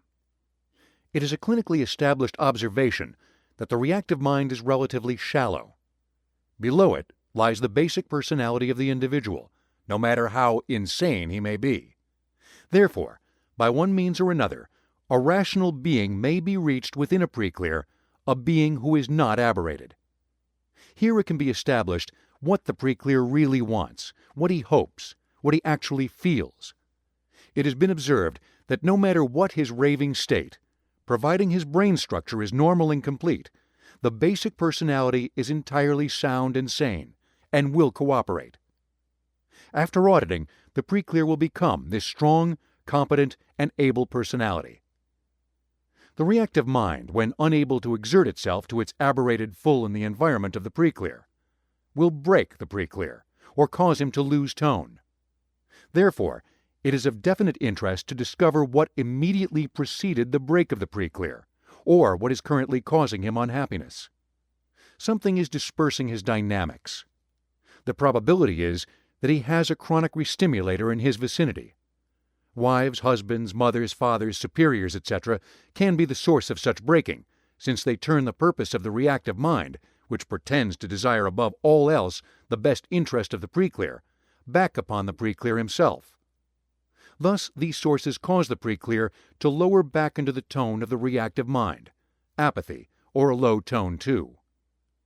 The problem of the fixed person and the problem of the sympathy engram are both visible in the aberrated individual. The identity thought of the reactive mind has taken some part of the person of some individual in the pre-clear's current environment and referred it to some part of the person of an individual in the pre-clear's engramic past. The discovery of this identity is one of the principal problems of therapy. The sympathy engram is of a very specific nature, being the effort of the parent or guardian to be kind to a child who is severely hurt. If that parent or guardian has shown the child antagonism prior to the time of the injury, the adult pre-clear is prone to reactivate the injury in the presence of the identity personality with whom he is now associated. This causes many somatic ills to present themselves in the present. Only the exact words of a sympathy engram will soothe the aberrated personality. There are not many personality types. A human being learns through mimicry. If his own self is found to be too painful, he can become another self, and very often does. A tone 4 can become people at will without being aberrated about it, thus enjoying books and plays by being the person portrayed. But an aberrated individual can become part of the engramic cast of his reactive mind, and so solve all of his problems in such an aberrated fashion. Aberrated people are not themselves, since they do not possess their own determinism. As has been stated, those emotions, doubts, worries, and problems which confront the auditor when attempting to work the pre-clear while returned will lead the auditor into the basic content of the reactive mind. There are certain definite manifestations which can be suspected and certain routines which follow every case. Every human being has been carried in the womb, and every human being has been born. The discovery of the basic engram is extremely necessary for the commencement of auditing. Finding the basic engram is like taking the enemy in the flank. There is nothing before it. Therefore, the end most remote from the adult life of the individual is the end most exposed for the attack of the auditor. In the basic engram, the pre-clear can see, feel, hear, and freely emote. When he is returned to later incidents, it may be found that he cannot do these things, no matter how hard the auditor works to enable him to do so.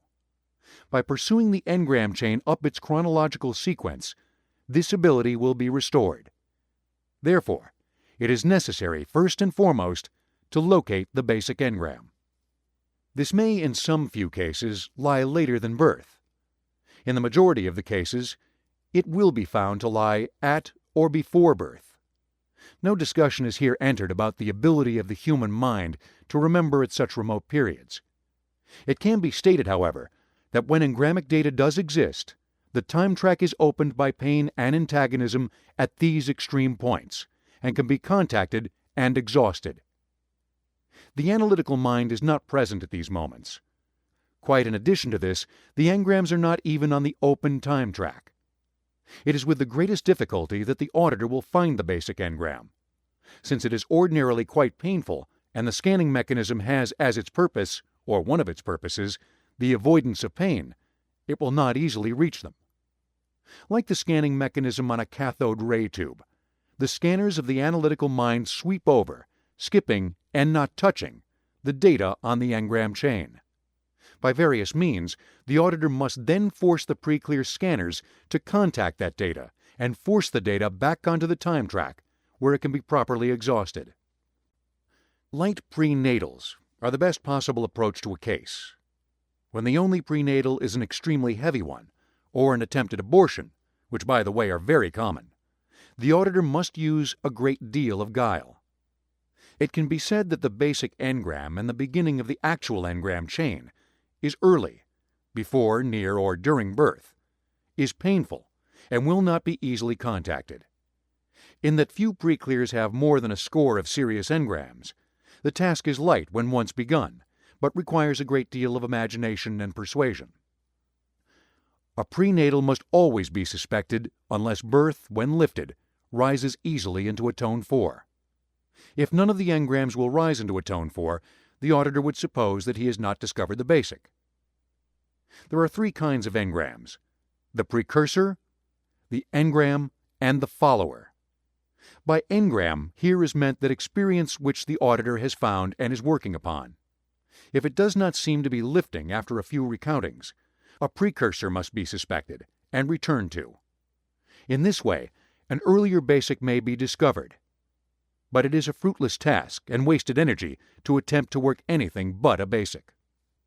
Blows in the womb, attempted abortions, and birth are the usual basics. These must be exhausted to their fullest degree before other engrams are even glanced at. The advantage of this is that everyone has a birth. Birth can be looked for. If it is not quickly found and if it does not develop on examination, then an earlier experience must be suspected and located if possible. In this way, the prenatals may be discovered. Easily, the most important are the prenatals. When a child is abnormally afraid of the dark, he probably has a prenatal experience. This prenatal experience will include all the sound data and sensory data of the incident. It is eidetic and identical. The preclear will have somatics. These, on the first few recountings, will be ordinarily faint, and then become more severe as more data is located. The data will finally be, in more or less, a complete state, and the engram will begin to lift, rising up through the various tones. All prenatals are apathy experiences, and are therefore serious. Minor taps and discomforts in the womb are of no consequence. A true engram will consist of such a thing as a knitting needle being rammed through the fetus, half of the fetus's head being badly injured, blows of various kinds bringing about fetal unconsciousness, and so forth. Returning will find an opening into any period when there has been pain. Disbeliefs and antagonisms from the preclear on the subject of such a thing as an attempted abortion should be overlooked by the auditor, or taken into account as the sign of an existing engram. A case is recalled wherein a girl insisted that if an abortion had ever been attempted on her, it should have been successful. Through several sessions, while an attempt was made to lift birth, she continued this assertion, until the auditor realized that this was probably a remark made by the abortionist, or the mother, when his efforts failed. As soon as this was suggested to the girl, she was able to at last reach the incident with its somatics without any further suggestion from the auditor. A chronic apathy case under treatment for some years in an institution, she suddenly responded to treatment, brought the abortion to tone 4, erased birth to tone 4, and recovered mentally and physically into a social asset well above normal. The auditor should continue to suspect prenatals so long as he cannot get later engrams easily into tone 4. Once an engram chain has been lifted at its end nearest to conception, the preclear should begin to clear relatively automatically, aided but little by the auditor. The clear should be in terms of laughter at its optimum. This laughter is the reversing of charges, residual in the locks and engram locks, which depended for their fear content or antagonistic content upon the basic engrams. Little engramic data of any importance is to be found after the age of 10, although a serious operation or accident might provide one. The bulk of the engram data will be found before the age of 2. The most important data is ordinarily in the period of infancy, birth, or prenatal, with the latter containing the preponderance of the important data. Abortion attempts are easy to recognize when an auditor has had some experience. The parent who attempted the abortion will after birth likely be a source of anxiety to the individual, who seems to require a great deal of affection and attention from that parent. the individual will be found to be most fond of the parent or other who did not aid or who actually tried to prevent the abortion attempt. At this time, abortion attempts are extremely common. When an abortion attempt has been lifted, the engram chain should easily be brought to the time track and exhausted by the auditor. Auditing is essentially very simple, but it demands precise understanding of the principles involved and imagination and sympathy on the part of the auditor. He must learn to compute engrammically, or learn to think with his analytical mind, only for the purposes of therapy to others, engrammically. His biggest problem is the discovery of the actual basic. It may elude him for a considerable period of time. There is other preparatory work to do in a case than the discovery of the basic. Occasionally, an entire time track must be rehabilitated in cases in which "do not remember" and "can't remember" have obscured the track. A few later locks can be found and exhausted in the same manner that engrams are exhausted, and the track can be restored. The hysteria or fear of the individual can be momentarily allayed one way or the other, and the problem of reaching the basic can be entered upon. There are as many types of cases as there are cases, but these are the primary fundamentals. An auditor must think his way through every case, taking as his data the constantly reiterated statements of the pre-clear during auditing, and accumulating experience as to how incidents can be thrust off the time track, burying them from sight of the analytical mind, thus forming a reactive mind to the detriment of the organism. Chapter 12. Exhaustion of engrams. The technique of exhausting an engram is not complicated, but it must be adhered to. An engram is an unconscious moment containing physical pain and conceived or actual antagonism to the organism. Therefore, that engram, before it is discovered, will exhibit antagonism toward the auditor trying to discover it. When it is first discovered, it may be found to be lacking in its essential data.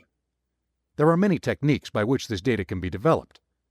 In a prenatal engram, the analytical mind apparently must redevelop the situation. Many returns to the incident are therefore necessary. The pre-clear is returned to the incident and is told that the next time he is returned to this place, he will remember everything about the incident. He is then taken up to present time and addressed on some other subject. Immediately after, he is returned to the supposed basic. It will be found to contain a little more data. This is then recounted. If after 2 or 3 repeated recountings of the data, it is still found to be in a low tone, the pre-clear is told when returned that he will remember all this the next time he is brought back to this spot. By advancing him to a happy period and finding that he is then happy, the data is sealed in. After from 1 to 3 days, the basic data will be found to have developed to a considerable extent. It is then exhausted again, and its behavior noted. If it will not rise easily, many things may be present. The first thing the auditor should suspect is a precursor. It is actually possible for a follower to contain essential information which will not permit the information to rise. In the course of auditing, when an engram is restimulated by the auditor but will not rise above apathy, and does not seem to contain all the necessary data, the auditor must look for a precursor, and it almost inevitably will be found to exist. This precursor is then developed as the basic engram. If it follows the same behavior pattern of not lifting or becoming complete, another precursor to it must be discovered. If at last the auditor is entirely certain that there is no engram ahead of the one being cleared, some possible locking mechanism later on may be found and exhausted, at which time the basic may show itself. Continual application of energy to the basic will at length bring it into full view, and continual recountings of it will gradually develop it, raise its tone, and lift it into tone 4. The principle of recounting is very simple. The pre-clear is merely told to go back to the beginning and to tell it all over again. He does this many times. As he does it, the engram should lift in tone on each recounting. It may lose some of its data and gain other. If the pre-clear is recounting in the same words time after time, it is certain that he is playing a memory record of what he has told you before. He must then be sent immediately back to the actual engram, and the somatics of it must be restimulated. He will then be found to somewhat vary his story. He must be returned to the consciousness of somatics continually until these are fully developed, begin to lighten, and are then gone. Tone 4 will appear shortly afterward. If the preclear is bored with the incident and refuses to go on with it, there is either a precursor or there is other data in the engram which has not been located. The auditor will occasionally discover that an engram, when lifted into a tone 3, or even erased without reaching laughter, will sag. This is a certain sign of a precursor. Any kind of sag from a tone 4 is impossible if tone 4 has truly been reached. Tone 4 will not be reached if there are precursors. The engram may vanish and be erased, but there will be no cheerfulness or laughter about it at the end if it has a precursor. Once the basic engram has been reached and brought into tone 4, it will disappear. The next engram on the chain will be located and rather easily brought into tone 4. If one is accidentally skipped, the third in line will be found to hold or sag. The intermediate must then be located and brought into a tone 4. In such a way, the engram chain will gradually come up into a complete tone 4. At this time, it will begin to automatically clear the locks, the merely mentally painful incidents in the person's life. These will clear without any attention from the auditor. While these are clearing, the auditor must concern himself with engram locks. These would be engrams on their own if they had not had precursors. They therefore do not relieve after the removal of the basic, but must be located as themselves. These in turn will start a chain of releasing locks, which again need no attention. There may be entirely distinct engram chains in the reactive mind, which are not appended in any way to the original basic engram. So long as a preclear contains any part of a reactive mind, he will be interested in himself, in the condition of his mind, and introverted. Therefore, so long as he is interested in his own reactive mind, he has engrams. A guarantee of a tone 4 is the preclear's interest in positive action along his dynamics, and his application of himself to the world around him. Introversion is not natural, nor is it necessary to the creation of anything. It is a manifestation of the analytical mind trying to solve problems on improper data and observing the organism being engaged in activities which are not conducive to survival in the 4 dynamics. When a clear has been reached, the basic personality of the individual will have asserted itself and its self-determinism. No somatics chronic in the present will remain, excepting those which can be accounted for by actual disease, injury, or malconstruction of the brain. Though more germane to child Dianetics, it is of help to the auditor to know that a child can be considered to have formed his general basic purpose in life somewhere around the age of 2. This purpose is fairly reliable, as at that time his engrams have probably not gained much force over him, since his responsibilities are slight. He will have tried to hold his main purpose throughout his life, but it will undoubtedly have been warped, both by his reactive mind's experience content and by his environment. The discovery of this purpose is obtained by Dianetic revivification and the questioning of the 2-year-old child. The time when the purpose is formed varies and may indeed never have manifested, as in the case of amentias. As the preclear is normally interested in this purpose and its rehabilitation, he will often take a more intense interest in therapy if there is an attempt made to discover the purpose. This purpose is quite valid, and the preclear can be expected to rehabilitate his life along its dictates, unless he is too oppressed by his environment, although it can be remarked that a clear will ordinarily order or change his environment until he has rehabilitated himself. Vocational therapies have as their source the tenet of the rehabilitation of the general purpose of an individual, or the establishment of a false purpose in order to allay the activity of his reactive mind. It has little bearing on abnormal Dianetics, and belongs more properly in medical Dianetics. But an auditor for the term of therapy may engage his preclear along the purpose line of becoming a clear. This is not necessary, and is indeed often automatic, since the basic personality beholds at last a chance to manifest itself. However, It will occasionally aid the auditor. The auditor should be prepared to have to solve many individual problems, since above these basics are almost as many problems as there are cases. For example, in the case of a preclear who has several prenatals, it will be found that the formation of the body in the womb has overlaid or confused the time track, so that a later prenatal must be partially lifted before an earlier prenatal can be exhausted. This is often true of a later period of life. In one case, an entire series of prenatals was held down by a dental operation under nitrous oxide at the age of 25. Until some portion of the dental operation was removed, the bulk of the prenatals were not available. In short, the circuits of the mind can become entangled, to a point where even the motor control time track is confused. Dispersal of purpose by some engram along some dynamic or purpose line is a common situation, and is indeed the basic concept. As a stream of electrons would behave if they were to encounter a solid object in their path, so does a dynamic or purpose disperse. These many varied and faint tracks after impact with the engram are symptomatic. Along dynamic 2, the sexual dynamic, promiscuity inevitably and invariably indicates a sexual engram of great magnitude. Once that engram is removed, promiscuity can be expected to cease. Anxiety is established in the preclear's mind by such dispersals, and he dramatizes because of the dispersal. This is one of the manifestations of his malady. No pervert ever became a pervert without having been educated or abused by a pervert, and that abuse must have been very thorough. The contagion of engrams is an interesting manifestation which the auditor should and must observe.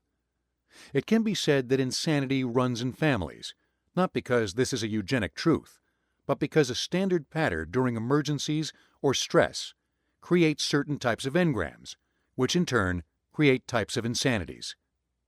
Insanities are so definitely contagious that when a child is raised by aberrated parents, he himself becomes aberrated. As would be delineated by infant and child Dianetics, the best way to guarantee a sane child is to provide it with clear parents. This is of definite interest to the auditor, since he will discover that in cases of a severe prenatal in birth, the engrams were also received by the mother, exactly as they were received by the child. The child will thereafter be a restimulator to the mother, and the mother a restimulator to the child for the severe incidents. The mother, having received the exact wording of the engram, also contains the engram. Restimulation by the child will occasion the use of the engramic language toward the child. This brings the infant and child and adolescent into the unhappy situation of having his birth engram or his prenatal engram continually restimulated. This occasions dire results and very great unhappiness in the home, and is one of the main sources of family difficulties. A child, even if he despises them, will dramatize the actions of his parents when he himself is married and when he himself has children. In addition to this, the other partner in the marriage also has his or her own engrams. Their engrams combine into doubled engrams in the children. The result of this is a contagion and a progression of aberration. Thus, any society which does not have a high purpose finds itself declining and gaining to itself greater numbers of insane. Since the contagion of aberrations is at work progressively, the children become progressively aberrated, until at last the society itself is aberrated. While the fate of society belongs definitely in social and political Dianetics, the auditor is interested in the fact that he can take the prenatal and birth content of the engrams of his preclear and run them to discover post-birth locks and engram locks. The mother will normally have used much the same data whenever the troubles of the child impinged upon her reactive mind. This, of course, accounts for the locks. The auditor will also discover that where he is a married preclear who is aberrated, he should have two preclears, which is to say, the partner. It is useless to return a clear to his or her aberrated spouse and expect domestic tranquility to result. While the clear cannot and will not pick up his old engrams from the spouse in whom he has implanted them, he will nevertheless find his life aberrated by the mere existence of a spouse that he himself may have aberrated. Further, The children of these people will also need clearing, since they will be found, if the parents' aberrations were of any magnitude, to be sickly or aberrated or deficient in some way. The auditor should therefore, when he undertakes a case, be prepared to assume the family of his pre-clear, should an investigation of that pre-clear make it seem necessary. Aberrations are contagious, and where a person has been aberrated, that environment will to some degree also have become aberrated. The pre-clear may, for one thing, be somewhat victimized and aberrated by his reactive mind, which is now existing in his associates. The auditor should not permit such terms as psychoneurotic, crazy, or mentally exhausted to exist for long in the pre-clear's mind. These are depressant and are actually aberrations in the society. It is true and provable that the pre-clear is on his way to being not a person who is crazy or neurotic, but an individual who will have more stability and self-command and ability possibly than those around him. To be blunt, this is not the process of reviving corpses into a semblance of life.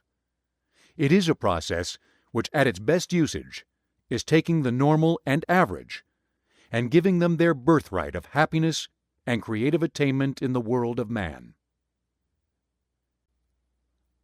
Chapter 13. The Analyzer. A proper understanding of the approximate working principles of the analytical mind is as necessary to the auditor as an understanding of the character and content of the reactive mind. It can be said, if only for illustration, that the analytical mind is sharply distinct from the remainder of the mind in the body. It can be considered to be the location of the individual's highest echelon in the awareness of now. In the human being, it is the location of high directional control. In the optimum state of the individual, it possesses the entire self-determinism for the organism. As its energy potential is reduced, and its circuits crowded with data of a non-essential nature, which it finds necessary to maintain a continued control, if of a limited extent, of the organism, this determinism is usurped by lower echelon mechanisms, such as the reactive mind. The theory of determinism by stimuli and experience is true of the lower orders of command mechanisms as it is in animals. It is distinctly not true of the analytical mind. Herein may be said to reside an individual's self-determinism, which is highly selective and self-motivated. It has not only the power of choice in action, it also possesses the ability to create stimuli. It can be considered for purposes of analogy as the seat of the four dynamics. Injured or jammed with extraneous data, it chooses to impede various of these dynamics. It has imagination, it can dream, it can create, and it is capable of origin in any plane, and is capable additionally of creating life and matter. Although it may not have done so at this writing, its ability to do so is apparent in enormous progress in that direction. It runs upon the principle that it can solve any problem which it can state.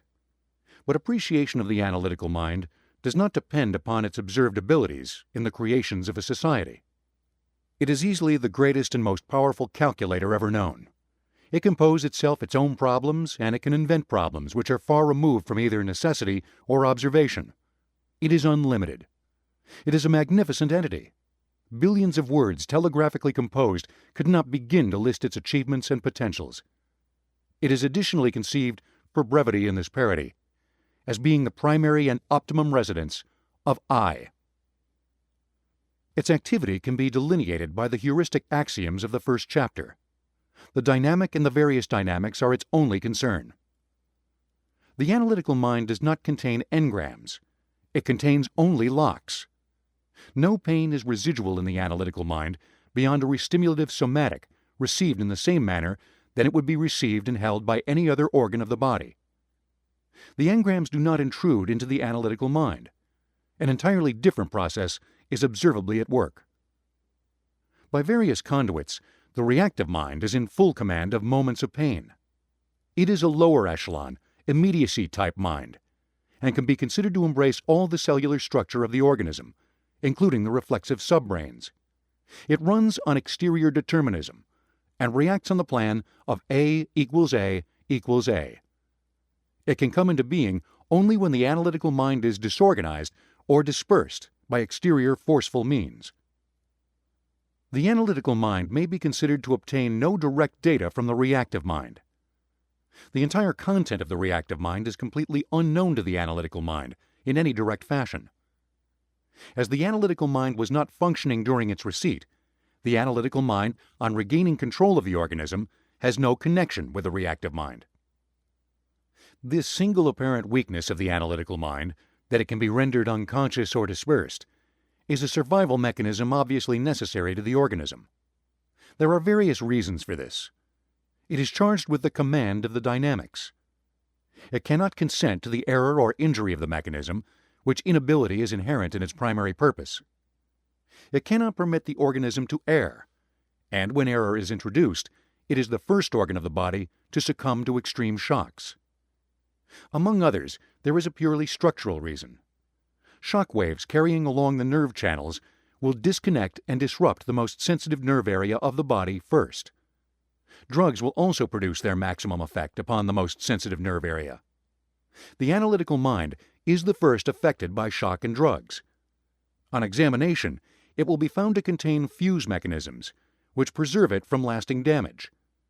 While it is fantastically sturdy, fantastically able, it is not physiologically stable in the presence of shock or drugs, the latter being at best poisons. The analytical mind has various methods of performing its duties. It can teach itself to think and compute new and outrageously complex methods of computation, and then use them to solve problems which it poses to itself, as well as problems which originate in the past, the present, or the future environment. It can also originate these environments. As has been elsewhere noted, its problems may be classified into two groups: obtaining pleasure and solving pain along any one of the four dynamics.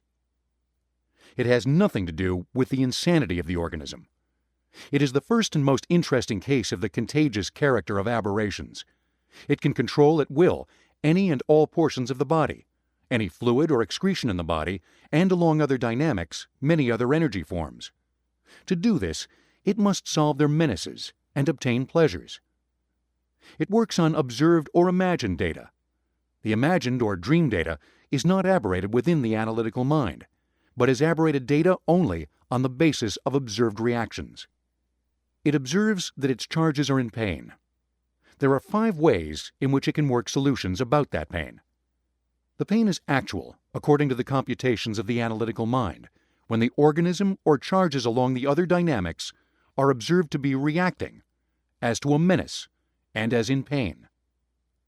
The analyzer is quite adept at throwing out of itself erroneous data. An erroneous datum can only be introduced into a non-pathologic analytical mind by the indirect fact that the pain may not be actual in the organism or other charges. But upon these continually insisting that pain exists, it becomes incumbent upon the analytical mind to bring forth a solution to that pain. Thus, the content of the analytical mind possesses no direct engram. The analytical mind does not feel the pain itself, unless the pain happens to be in the particular cellular area in which it exists and impinges against its own cellular structure. The eye is told on certain circuits that the organism is in pain, and it observes the fact through sensory perception. In a similar manner, the analytical mind observes that, for instance, a companion individual is injured. It then begins to pose and solve problems regarding that injury. The injury might be non-existent. The companion might only suppose himself to be currently in pain, nevertheless feeling that pain as real. Despite this dissimulation, the analytical mind will endeavor to observe all the data surrounding that pain and to solve the problems relating to it, alleviating it and bettering the companion's present and future chances of survival. A new thought process may be evolved in such a case, and the memory of the observation may be stored in the memory banks. This memory contains in itself no actual pain beyond what has been perceived in an analytical fashion. The reactive mind causes the organism or the entities on other dynamics to simulate pain. In order to enforce engrammic commands in a blunt and identity method of survival, portions of the organism or other entities may be made to feel actual pain, or may be forcefully limited in food supply or other fluid or necessity service. The exteriorly induced command reacts against the organism or other entities in exactly the pattern and with the perceptics that it was received.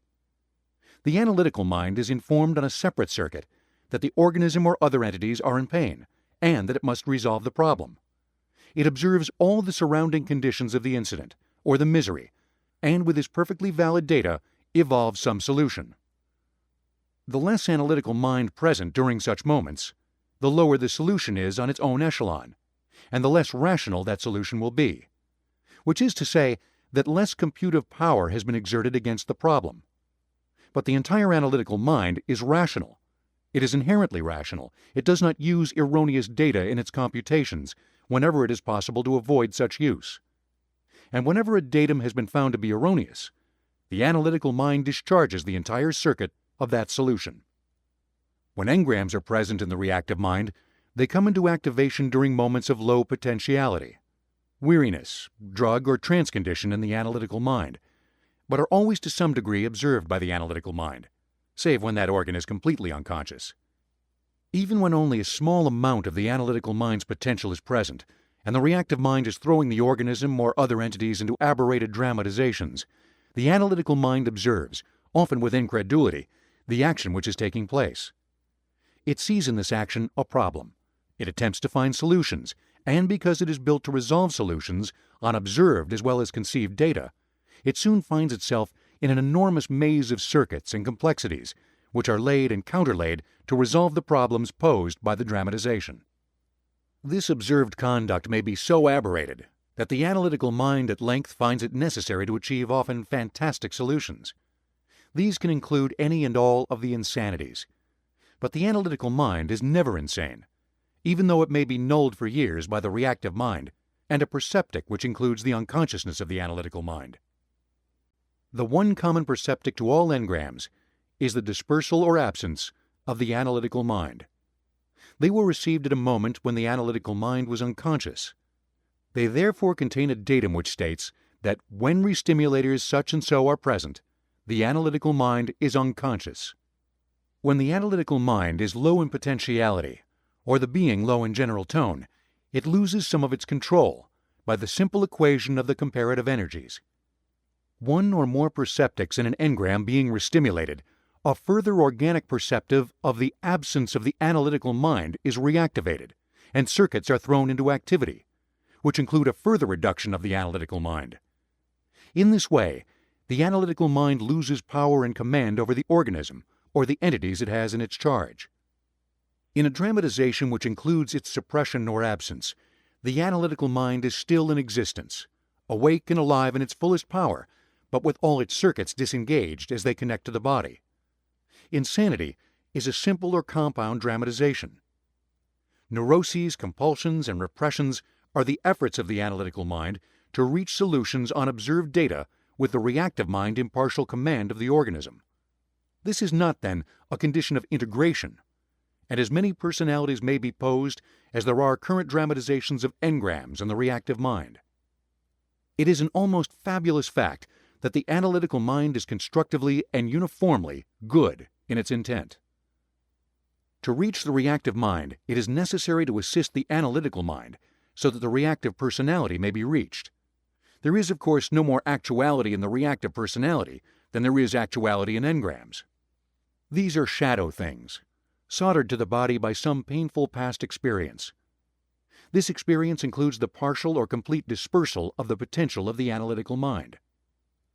In an insane, neurotic, or aberrated individual, it is always possible to lull the reactive mind and reach the slumbering and partially or completely detached and dispersed analytical mind.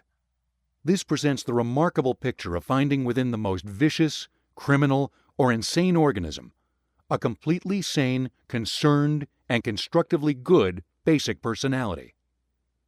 The I is never absent, but may be disconnected, still trying to solve the problems of the organism or the entities with which it is charged, but unable to exert its commands.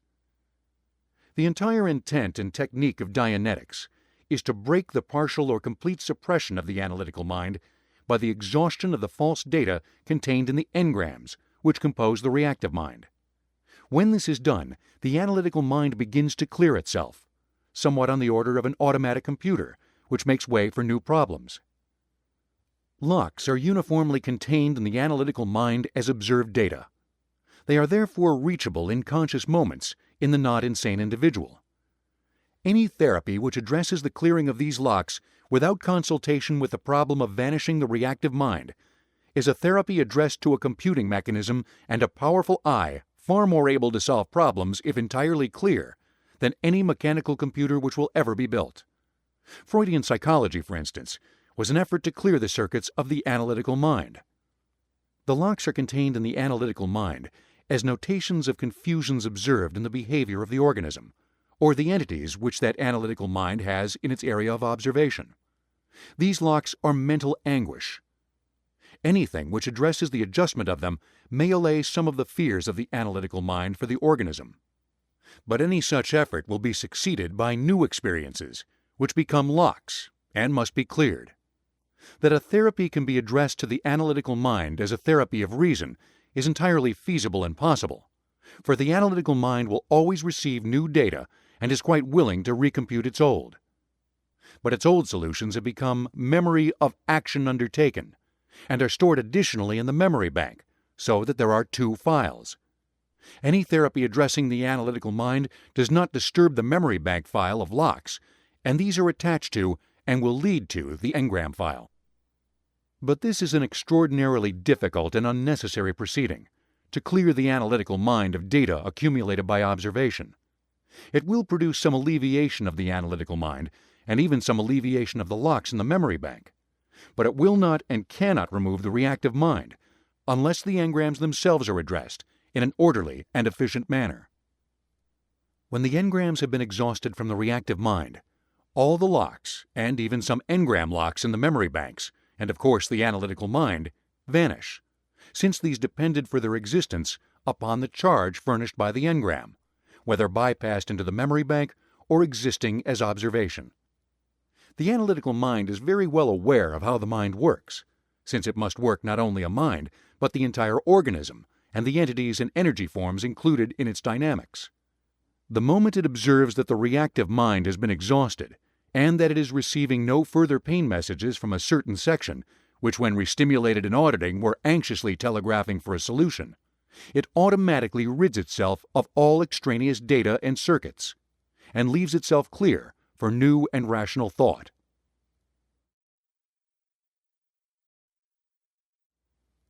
Exhaustion of the reactive mind apparently leaves many circuits and much potential in a state of new availability. This is noted in the temporary euphorias which result from the exhaustion of single engrams.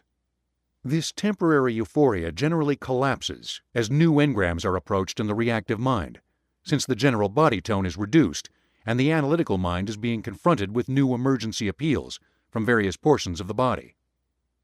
When the last engram, and where necessary, engramic type of lock is exhausted from the reactive mind, and therefore the entire organism and the memory banks, the resultant charge can be compared to a reversed polarity. Laughter is rejection. Violent laughter may often occur, as these charges change in the reactive mind and as those circuits are cleared by the analytical mind, which is flicking out its locks. The term clear is used because it is common parlance in the field of computers. The analytical mind, when the reactive mind has been restimulated and exhausted by artificial means, instantly clears itself.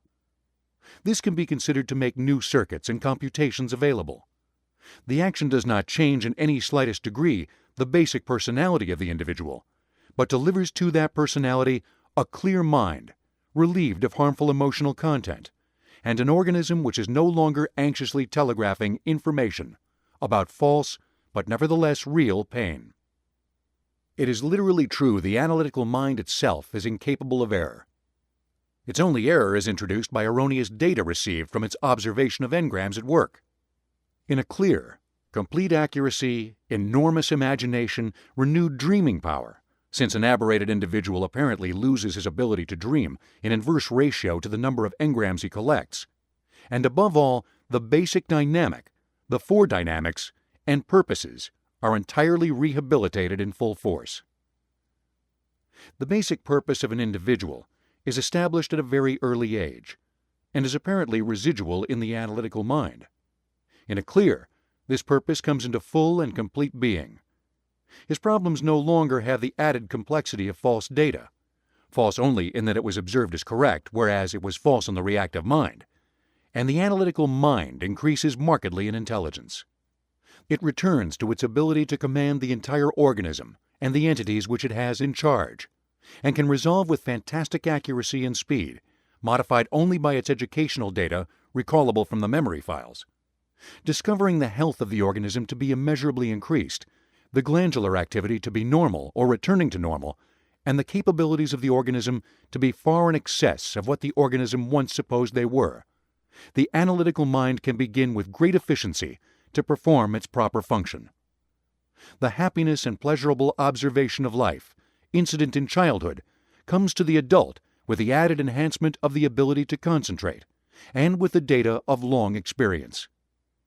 In a clear, the memory files and the analytical mind contain only valid and useful data and circuits. Any individual who contains in his reactive mind an experience of an attempted abortion, or who contains any engrammic data related to the necessity of retaining something, if that suggestion be indefinite, seeks to retain his engrams, and will often justify such a retention, since justification for the conduct of the organism is necessary by the analytical mind, which must not permit the organism to remain in social danger, with the comment that the dynamic results from these engrammic situations. The confusion results from the observation that necessity brings about an address of the analytical mind to new problems. The necessities of the past are not forgotten in a clear, but the false necessities are recognized and eradicated. It has not been resolved what part punishment plays in the formation of a sensitive analytical mind, but it has been resolved that the removal of the reactive mind, which is to say, the removal of physically painful experience from the life of an individual, immeasurably increases both his dynamic force and his intelligence. The value of a reactive mind to the analyzer is exactly 0. Chapter 14. The Clear. The actual operation of the mind, the delineation and measurement of its purposes, as well as its dynamics, belongs properly in the field of dynamic Dianetics. However, the auditor must understand the condition of the clear. When an individual has had his reactive mind exhausted so that he is no longer victimized by erroneous information, his analytical mind, in which resides the I, becomes an integration with the entire organism. As an illustration of this, when the auditor is seeking the basic engram, he will find that the analytical mind, which contains only locks on the engrammic content of the reactive mind, will observe that the I is exteriorly observing the incident in which the organism once took part, until the basic or the basic's immediate chain is reached. This aspect of exterior observation is symptomatic of the disintegrated personality, and is present ordinarily in all aberrated individuals until the basic engram itself is reached, at which time the individual will find himself within himself, feeling his own pains, and participating as himself in the incident. It was during this basic engram that he first began to separate into the illusion of 2 or more individuals. In this wise, all aberrated individuals are split personalities, which is to say, unintegrated personalities. The analytical mind has had its circuits jammed with a great deal of extraneous information and erroneous data, furnished by the reactive mind, and made to serve as a basic purpose to the analytical mind.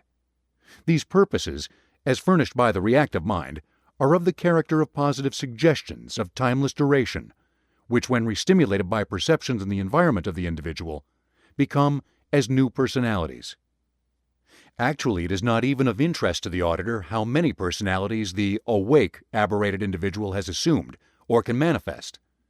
In the basic engram, he will find that the personality is integrated, that the individual is within himself.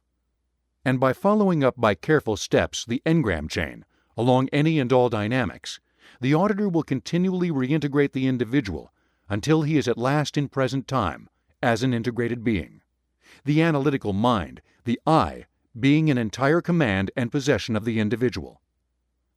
As the analytical mind also contains the basic personality of the individual for purposes of this illustration, and as that basic personality is good and does obey all the dynamics implicitly, and is the personality with which the individual will be most happy and successful.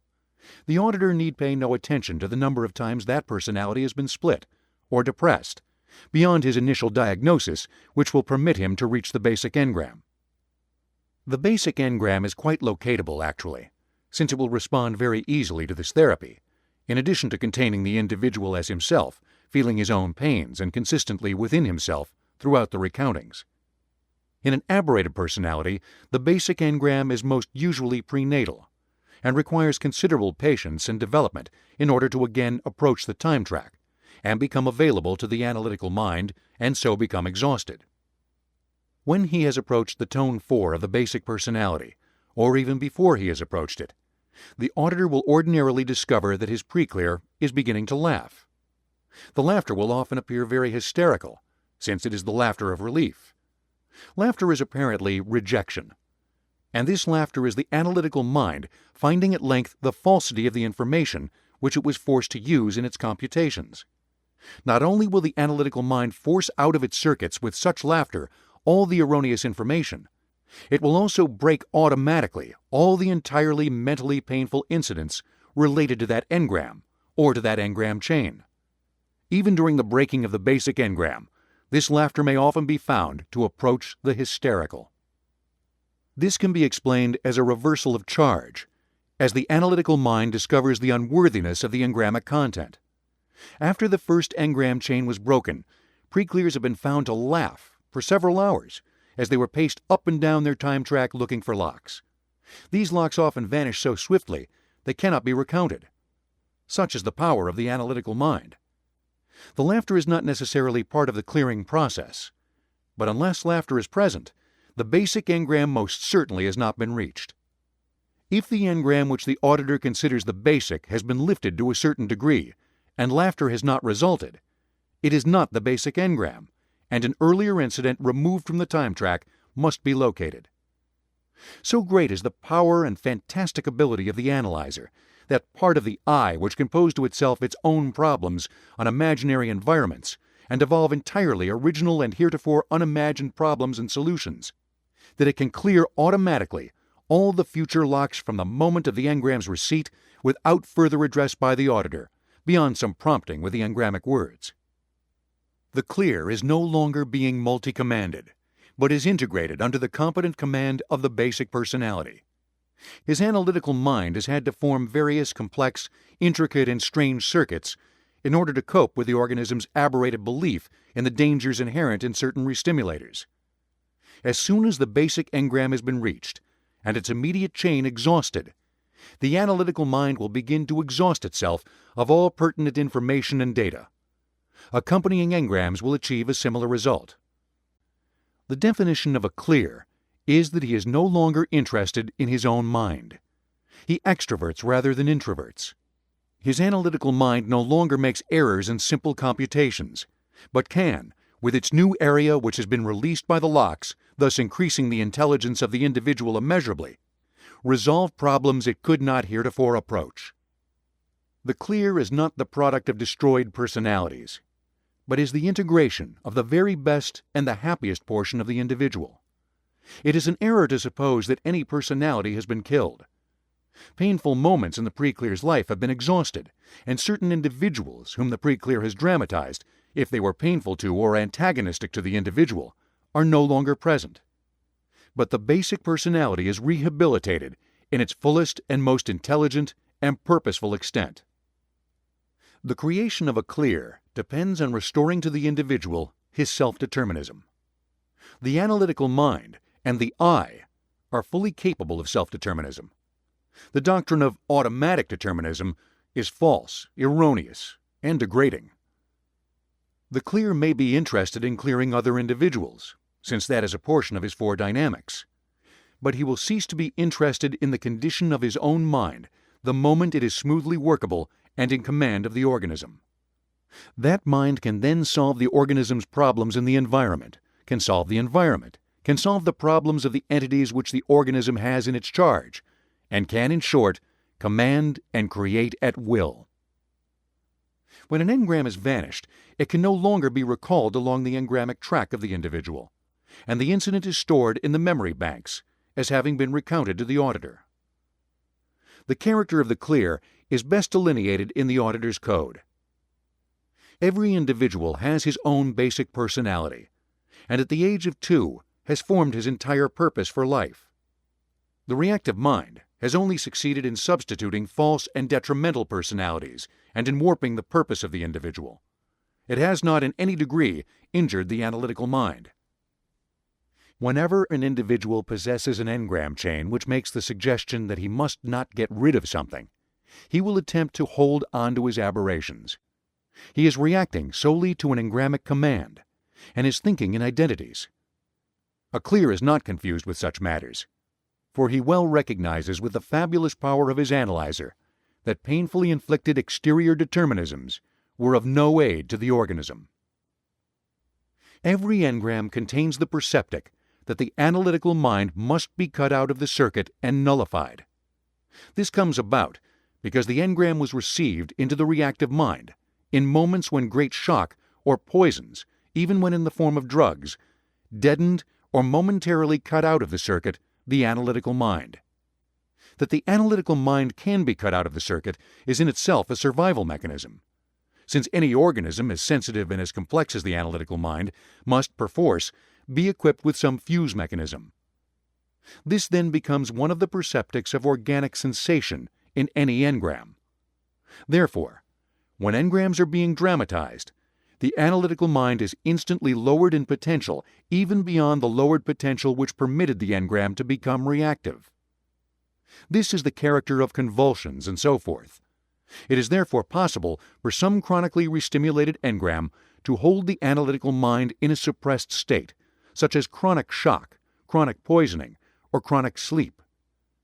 As these and other things which tend to nullify the analytical mind or reduce its potential are restimulated into dramatization by restimulators in the environment of the individual, the potential of the analytical mind is reduced to a point where it may often appear that the individual is in a chronic trance state. A complete trance of the analytical mind and a chronic restimulation into dramatization of an engram are the commonest forms of insanity. But any series of engrams contains as part of its restimulative suggestion the reduction of the analytical mind in its activity. This is a soldered circuit from the engram. Therefore, when a clear is obtained, the analytical mind is for the first time fully alert. Its circuits are cleared, and it can form new thought patterns and can obtain an accuracy of computation which is amazing to watch.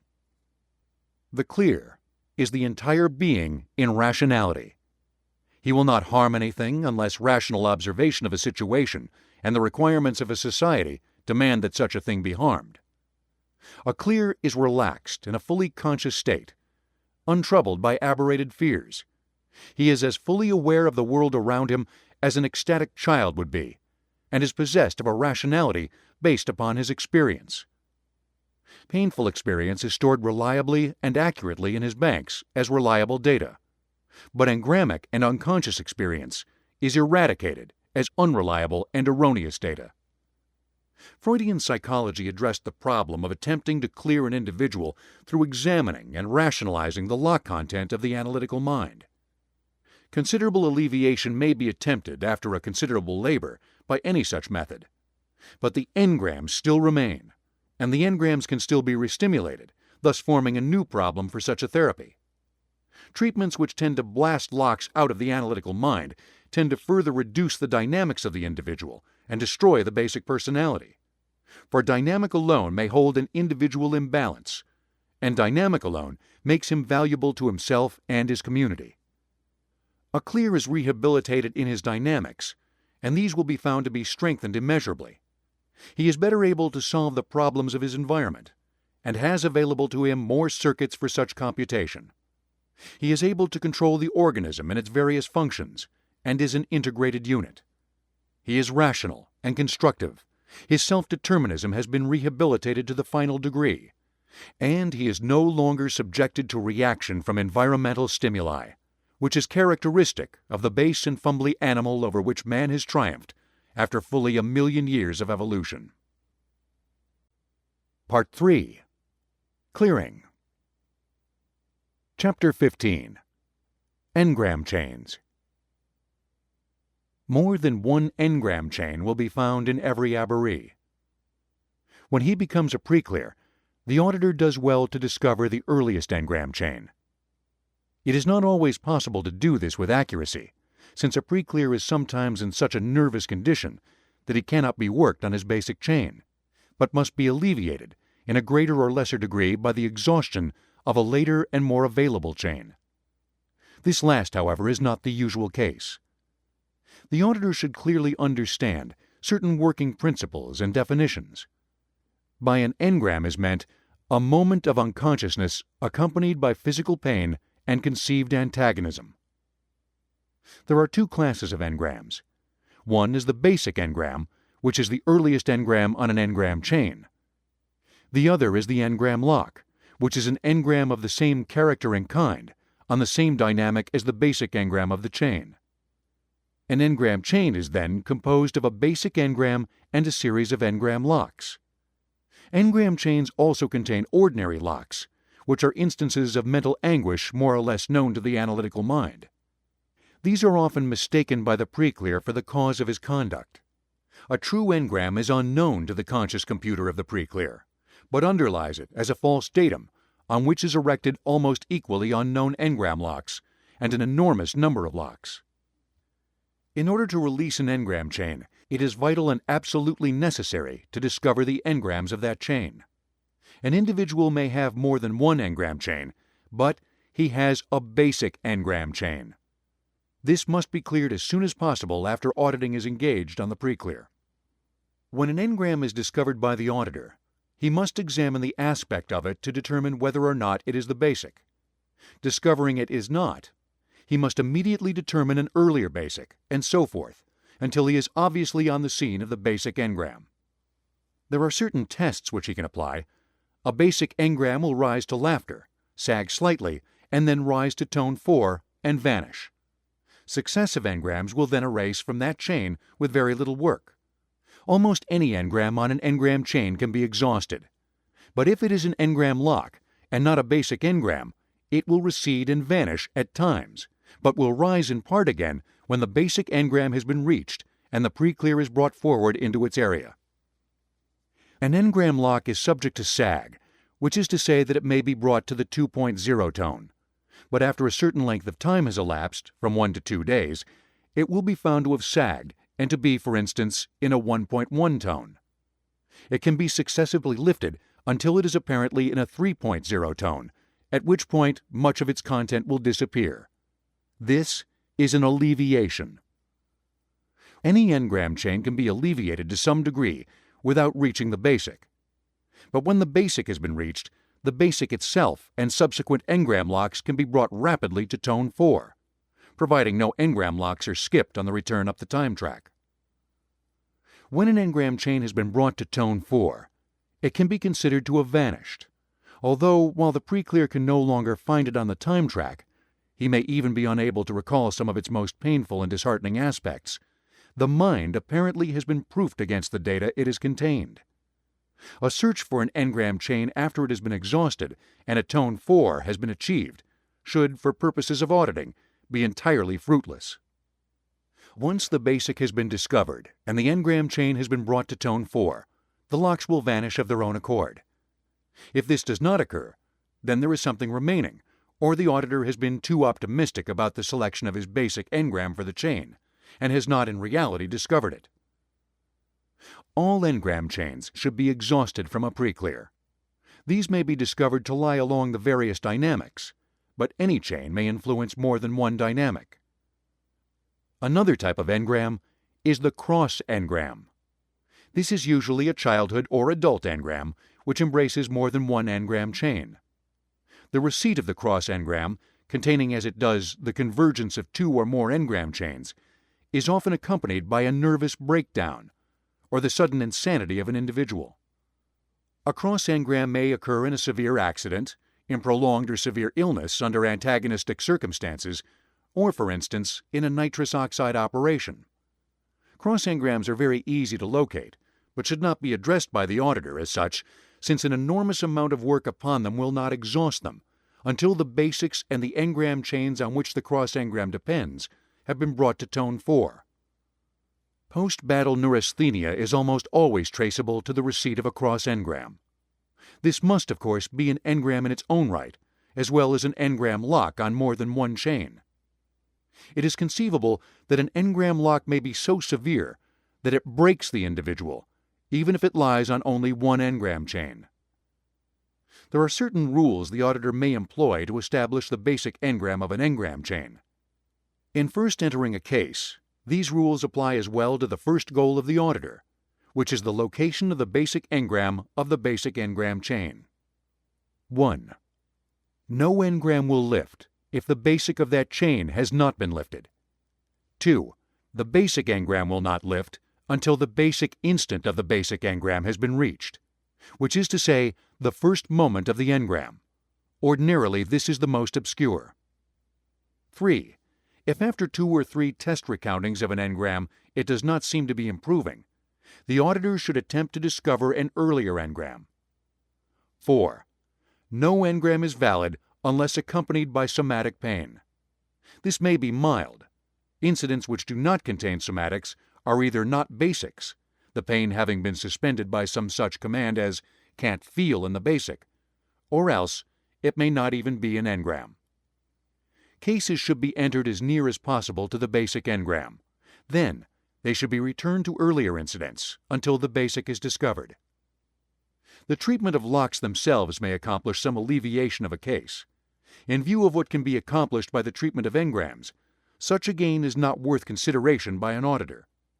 Locks should be examined only to discover discrepancies of conduct, which will lead to some character of an earlier engram.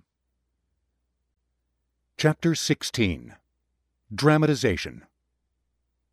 Dramatization is the duplication of an engramic content, entire or in part, in his present time environment by an aberree. Aberrated conduct is entirely dramatization. Aberrated conduct will occur only when and if an engram exists in the reactive mind of the aberree. That conduct will be a duplication of such an engram. The degree of dramatization is in direct ratio to the degree of restimulation of the engrams causing it. A mild dramatization would be a similarity to the engram. A severe dramatization would be an identity with the engram. When his person is unwearied and he is well and not directly menaced in his environment, the tone level of the entire individual possesses too great a differential from the tone level of the engram, which is always low on the tone scale. As the general tone of the individual approaches the tone level of the engram under restimulation, dramatization becomes more severe. The analytical mind is present to the degree that the general tone of the aberree is high. As this general tone lowers through ill health, reverses, or constant restimulation of the reactive mind, the analytical mind is proportionately less aware. Dramatization is demonstrated by the aberree in inverse ratio to the potential of the analytical mind. A geometrical progression is entered, as general tone lowers, to cause the analytical mind to lose its entire awareness potential. Since every engram contains, as the common denominator of all engrams, the unconsciousness of the organ which is the analytical mind, dramatizations bounce rapidly as this interaction progresses. In the presence of a relatively high analytical mind awareness potential, dramatization takes the form of similarity. The data of the engram is present, but is interspersed with or modified by justified thought. The physical pain, which is always present as part of the dramatization, is an equally mild duplication of the pain which was present during the engram. The awareness potential of the analytical mind reduces in the restimulation of the engram, which again reduces the general tone. The aberree is subject to almost continuous dramatization of one engram or another as the restimulators appear in his vicinity, although the aberration may be so mild as to include only some chronically affected organ. Complete dramatization is complete identity. It is the engram in full force in present time, with the aberree taking one or more parts of the dramatis personae present in the engram. He may dramatize all the actors or merely one of them. His dramatization is identity, is unreasoned, and always entirely reactive. When the analytical mind reaches the low point of awareness potential it held during the engrammic incident, that point is also forced upon the aberree as a part of the dramatization. The aberree may also dramatize himself as he was at the moment of the engram's receipt. The words, physical actions, expressions, and emotions of an aberree undergoing an identity dramatization are those of the single or various dramatis personae present in the engram. An engram which can be dramatized may at any time in an aberree's future be dramatized as an identity dramatization when and if his general tone is low and his environment becomes infiltrated by restimulators. An aberree, because of high general tone and other factors, may not suffer the restimulation of an engram for a number of years after its receipt. A large number of engrams may be present and undramatized in any aberree if he has never been presented with their particular restimulators in an optimum moment for restimulation. The common denominator of all insanity is the absence of all, or almost all, awareness potential in the analytical mind. Insanity can be acute or chronic. Any identity dramatization is insanity, by which is meant the entire absence of rationality. The aberree commonly and chronically dramatizes locks. The engrammic content may compel or repress the aberree whenever restimulated. An irrational person is irrational to the degree that he dramatizes or succumbs to engrammic content in his reactive mind. The computations which can be made on the basis of dramatization are infinite. The reactive mind thinks in identities. Dramatizations are severe as they approach identities with the engrams, which force them into being in the conduct of the aberree. The auditor can profit in many ways by these principles of dramatization. By examination of the rage or apathy or hysteria patterns of the preclear, the auditor will find himself in possession of the exact character of the engrams for which he is searching. In the case of the manic, the fanatic, or the zealot, an engram has entirely blocked at least one of the purpose lines deriving from a dynamic. This engram may be called an assist engram. Its own surcharge, not the dynamic force, leads the individual to believe that he has a high purpose which will permit him to escape pain.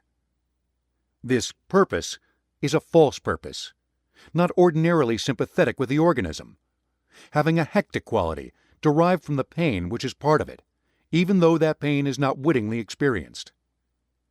This assist engram is using the native ability of the organism to accomplish its false purpose, and brings about a furious and destructive effort on the part of the individual who without this assist engram could have better accomplished the same goal.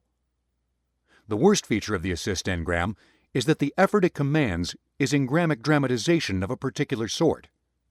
And if the engram itself is restimulated, the individual becomes subject to the physical pain and fear which the entire experience contained. Therefore, the false purpose itself is subject to sporadic sag. This sag becomes longer and longer in duration between periods of false thrust. It is easy to confuse in casual observation an assist engram and an actual valid dynamic, unless one also observes the interspersed periods of sag. The assist engram may or may not occasionally accomplish something, but it does accomplish a confusion in the society that the dynamics of the individual are derived from his bad experiences. This is a thing which is emphatically untrue. Inherently, the individual has great willpower. This, however, can be aberrated. Willpower or its absence occasions the attitude of the aberree toward his reactive mind. The prevention of the dramatization of an engram or a lock further reduces the dynamic of the aberree. Chronic prevention lowers his general tone toward the breakpoint. Unhampered dramatization, as it contains restimulation of a physical pain and the reduced potential of the analytical mind, produces other harmful effects. Necessity can and does render inactive the entire reactive mind. Dramatization occurs most often in the absence of necessity, or when the reactive mind has obscured the presence of necessity. Dramatization is residual in the motor controls, including speech, and can be allayed by the physical exhaustion of the individual. The organism during dramatization tends to revivify toward the moment of the engram's occurrence. The engram containing, as one of its identity parts, the complete physical condition of the organism as at the moment of receiving the engram. There is no folly or facet of human activity which cannot be dramatized. An immediate alleviation can be achieved when addressing an aboree who is in identity dramatization by acting upon the fact that the conditions of auditing, with one exception, already exist, i.e., the pre-clear return to the moment of occurrence. Affinity may be established and Dianetic auditing begun at once. He can be persuaded to listen for the phrases he is uttering, and they can be alleviated by exhaustion on routine procedure. Chapter 17. Prenatal, Birth, and Infant Engrams. The human mind and the human anatomy are enormously more powerful and resilient than has commonly been supposed. Only incidents of the greatest magnitude in physical pain and hostile content are sufficient to aberrate a mind. The ability of the mind to store data can scarcely be overrated. In early life, before sound is analyzed as speech, a human being receives and stores exact impressions of everything which occurs. At some future date, when similar perceptics are encountered, the reactive mind reanalyzes, on the basis of identities only, the content of the early mind. This becomes the foundation of the post-conception personality. The actual personality in the individual is powerful and very difficult to aberrate. Unlike animals, which can be driven mad by minor mechanisms of experimental psychology, a man must be most severely handled before he begins to show any signs of derangement. That derangement proceeds from the ability of the reactive mind to store perceptions from the earliest moments of existence and retain them on either the analytical or the reactive plane for future reference. The basic personality does not proceed from engrams, and the dynamics of the individual are impeded, not enhanced by engrams. The dynamics are entirely separate and are as native to the individual as his basic personality, of which they are a part. Information falls into two categories: the educational, or experience level banked and available to the analytical mind on at least its deeper levels, and aberrational, or data stored in the reactive mind and often used by, but never reached by, the analytical mind, save through auditing. There would seem to be two types of recording. The first is cellular recording, in which the cells would seem to store data. In that cells in procreating become themselves again, which is to say that when cell A divides, both halves are still cell A. Cellular intelligence is not lost. Personal identity is duplicated. In the case of individual men, procreation is far more complex, and individual identity is lost. The son is not the father, but a genetic composite of vast numbers of ancestors. The cells of the human being shortly after conception are capable of enormous perceptic and retentive power. After a very short time in the womb, the brain and nervous system are already operating. From then until birth, the human being is apparently capable of computations of a rather complex nature on the analytical mind level. Far more certainly, he retains information on the reactive level. Fear, pain, and unconsciousness extend the range of perception of the individual. When the human being in the womb is injured, his senses extend so as to record sounds outside the mother's body. He records them so well that their precise nature is stored for future reference. The human being in the womb responds exactly as it does after birth to the receipt of engrams, storing the data with precision and reacting to it. The repair facilities available to a human being before birth are greatly enhanced by the presence of ample connective tissue, oxygen, and sustenance.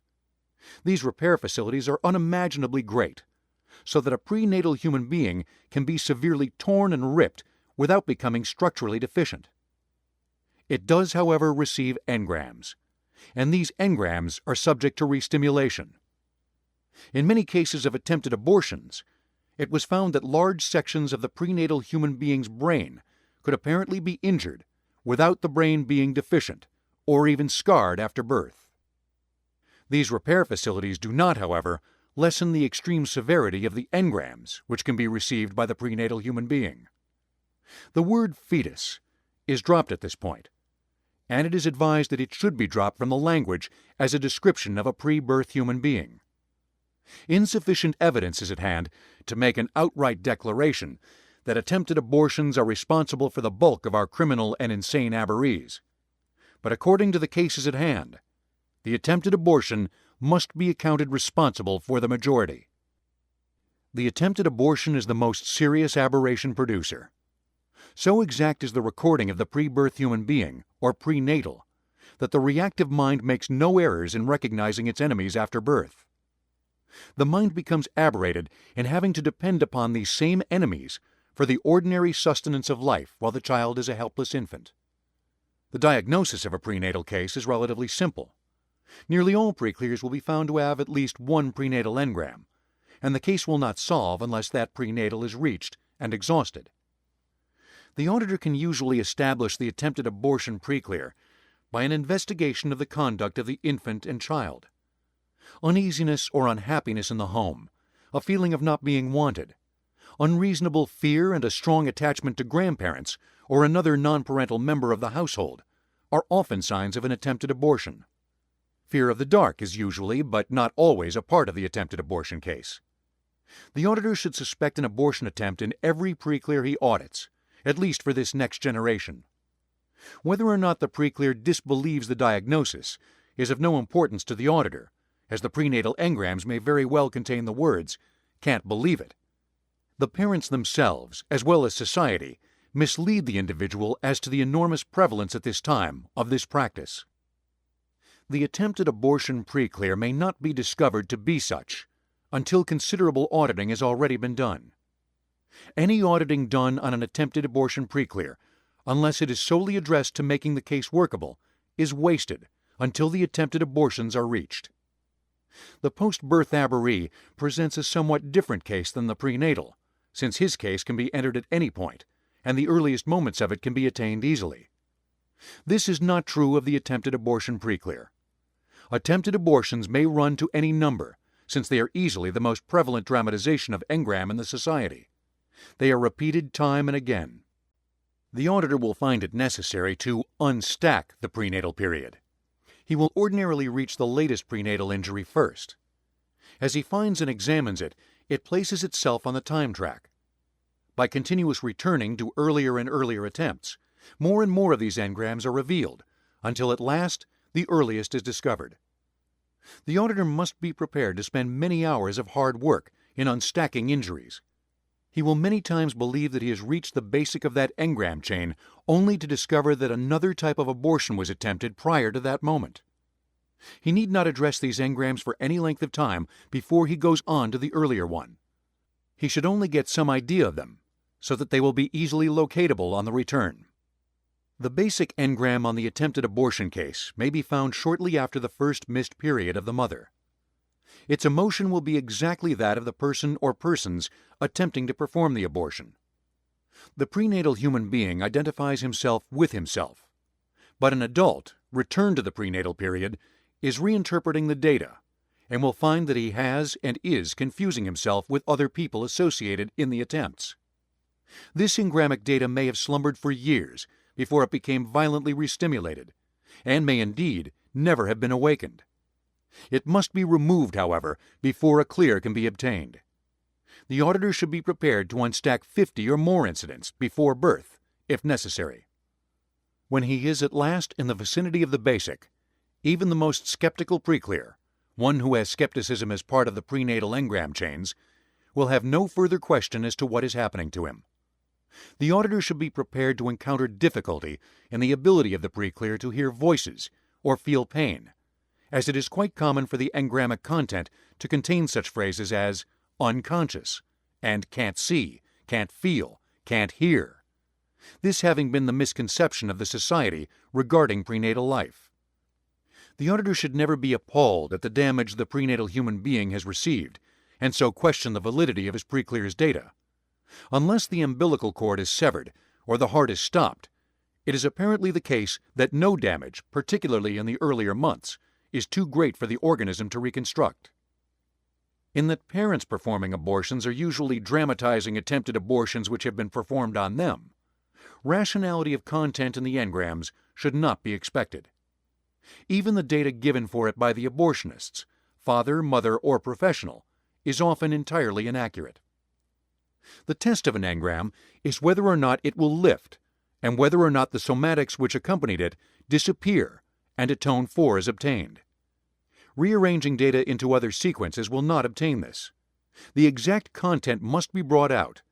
If the prenatal human being's recording mechanism was so disturbed that it did not, at some period in the attempt, record, then there is no engram for the blank period only. But this is a theoretical case only. There has not been one yet discovered. The attempted abortion human being is often struck unconscious by the earliest part of each attempt, since the head is so available to the knitting needles, hat pins, orange wood sticks, button hooks, and so forth which are employed. These periods of unconsciousness must be penetrated, and will quite ordinarily release slowly. The number of prenatal engrams should not particularly appall the auditor, for when the basic has been discovered and a tone 4 achieved, the succeeding experiences will lift with greater and greater ease. The periods of unconsciousness interspersed between the prenatal engrams, being locks, will vanish. Birth is, in itself, a severe experience, and is recorded by the human being from the first moments of pain throughout the entire experience. Everything in a birth is engramic, since the human being conceives the ministrations to be more or less antagonistic, since they are accompanied by so much pain. A birth must be lifted as a matter of course, but not until the presence or absence of prenatals has been established. Even after birth has been lifted, prenatals should be looked for, since prenatals may often be found only after birth has been exhausted. The habits of obstetricians, the presence of sound and speech in the delivery room, the swabbing of an infant's nostrils, the examination of its mouth, the severe treatment administered to start its breathing, and the drops in the eyes may account in themselves for many psychosomatic ills. A cough, however, although it is present in birth and seems to be alleviated by the exhaustion of the birth engram, is quite ordinarily blood running down the throat of the prenatal during an attempted abortion. Any perception during birth, when difficulty is encountered with breathing, may become a restimulator for asthma. Clean fresh air and electric lights may cause allergies and may be the principal restimulators. Everything said during birth, as well as everything said during prenatal engrams, is recorded in the reactive mind and acts as aberrational matter which can and does cause psychological and physiological changes in the individual. Because the parents are not greatly in evidence at birth, this experience may not be restimulated for many years. Prenatals, on the other hand, restimulate more easily. Infant life is very sentient. Delay in learning to talk is delay in learning the complexity of handling vocal muscles rather than a delay in ability to record. Everything in infant life is recorded, and the engrams received in it are extremely valid. The auditor will find himself dealing mainly with prenatal, birth, and infant life. The cases are very rare which have many important basics in childhood or adult life. These last periods contain mainly engram locks, which, though they must be addressed to create the clear, should not engage much initial attention on the part of the auditor. Most of the experiences of mental anguish in childhood and adult life are founded on very early engrams and are locks, which are self-removing. Moments of unconsciousness which contain physical pain and conceived antagonism lying in childhood and adult life are serious and can produce aberration. Engram chains complete with basic may be found, which will all by themselves exhaust. But little, if any, actual aberration comes after the 5th year is reached. Chapter 18. The Laws of Returning. By aberration is meant the pre-clear's reactions to and difficulties with his current environment. By somatic is meant any physical or physically sensory abnormality which the pre-clear manifests generally or sporadically in his environment, or any such manifestation encountered and re-experienced in the process of auditing. The aberration is the mental error caused by engrams, and the somatic is the physical error occasioned by the same source. The auditor follows the general rule that no aberrations or somatics exist in a preclear which cannot be accounted for by engrams. He may ordinarily be expected to discover that anything which reduces the physical or mental perfection of the preclear is engramic. He applies this rule first, and in practice admits no organic trouble of any character. Only when he has obviously obtained a clear, and when he has observed and medically examined that clear, after a period of 60 days to 6 months from end of auditing, should he be content to assign anything to organic origin. He cannot be expected to know, until the final examination, exactly what somatic was not engramic. In other words, he must persistently adhere to one line of thought, that the preclear can be brought to mental and physical perfection, before he resigns any mental or physical error in the preclear to a purely organic category. Too little is known at this writing of the recoverability of the mind and body for an auditor to deny that ability to recover. Since primary research, considerable practice has demonstrated that this ability to reconstruct and recover is enormous, far beyond anything previously conceived possible. Dianetics accounts for all faith-healing phenomena on an entirely scientific basis, and the auditor can expect himself to consort daily in his practice with what appear to be miracles. In addition to knowledge of his subject, considerable intelligence and imagination, and a personality which inspires confidence, the auditor must possess persistency to a remarkable degree. In other words, his dynamics must be phenomenally high. There is no substitute for the auditor having been cleared. It is possible for an individual to operate with Dianetics without having been cleared, and he may do so for some time without repercussion. But as he practices, he will most certainly encounter the perceptics contained in some of his own engrams, time after time, until these engrams are so restimulated that he will become mentally or physically ill. In psychoanalysis, it was possible for the analyst to escape this fate because he dealt primarily with locks occurring in the post-speech life. The analyst might even experience relief from operating on patients, since it might clarify his own locks, which are, and more or less always had been, completely available to his analytical mind. This is very far from the case with the auditor, who handles continually the vital and highly charged data which cause physical and mental aberrations. An auditor in Dianetics may work with impunity for a very short time only before his own condition demands that he himself be cleared of his engrams. While this is aside from the main subject of auditing, it has been too often observed to be neglected. Every engram possesses some quality which denies it to the analytical mind. There are roughly 4 types of denial. First, there is the self-locking engram, which contains the species of phrases, "Frank will never know about this," "forget it," "cannot remember it," and so forth.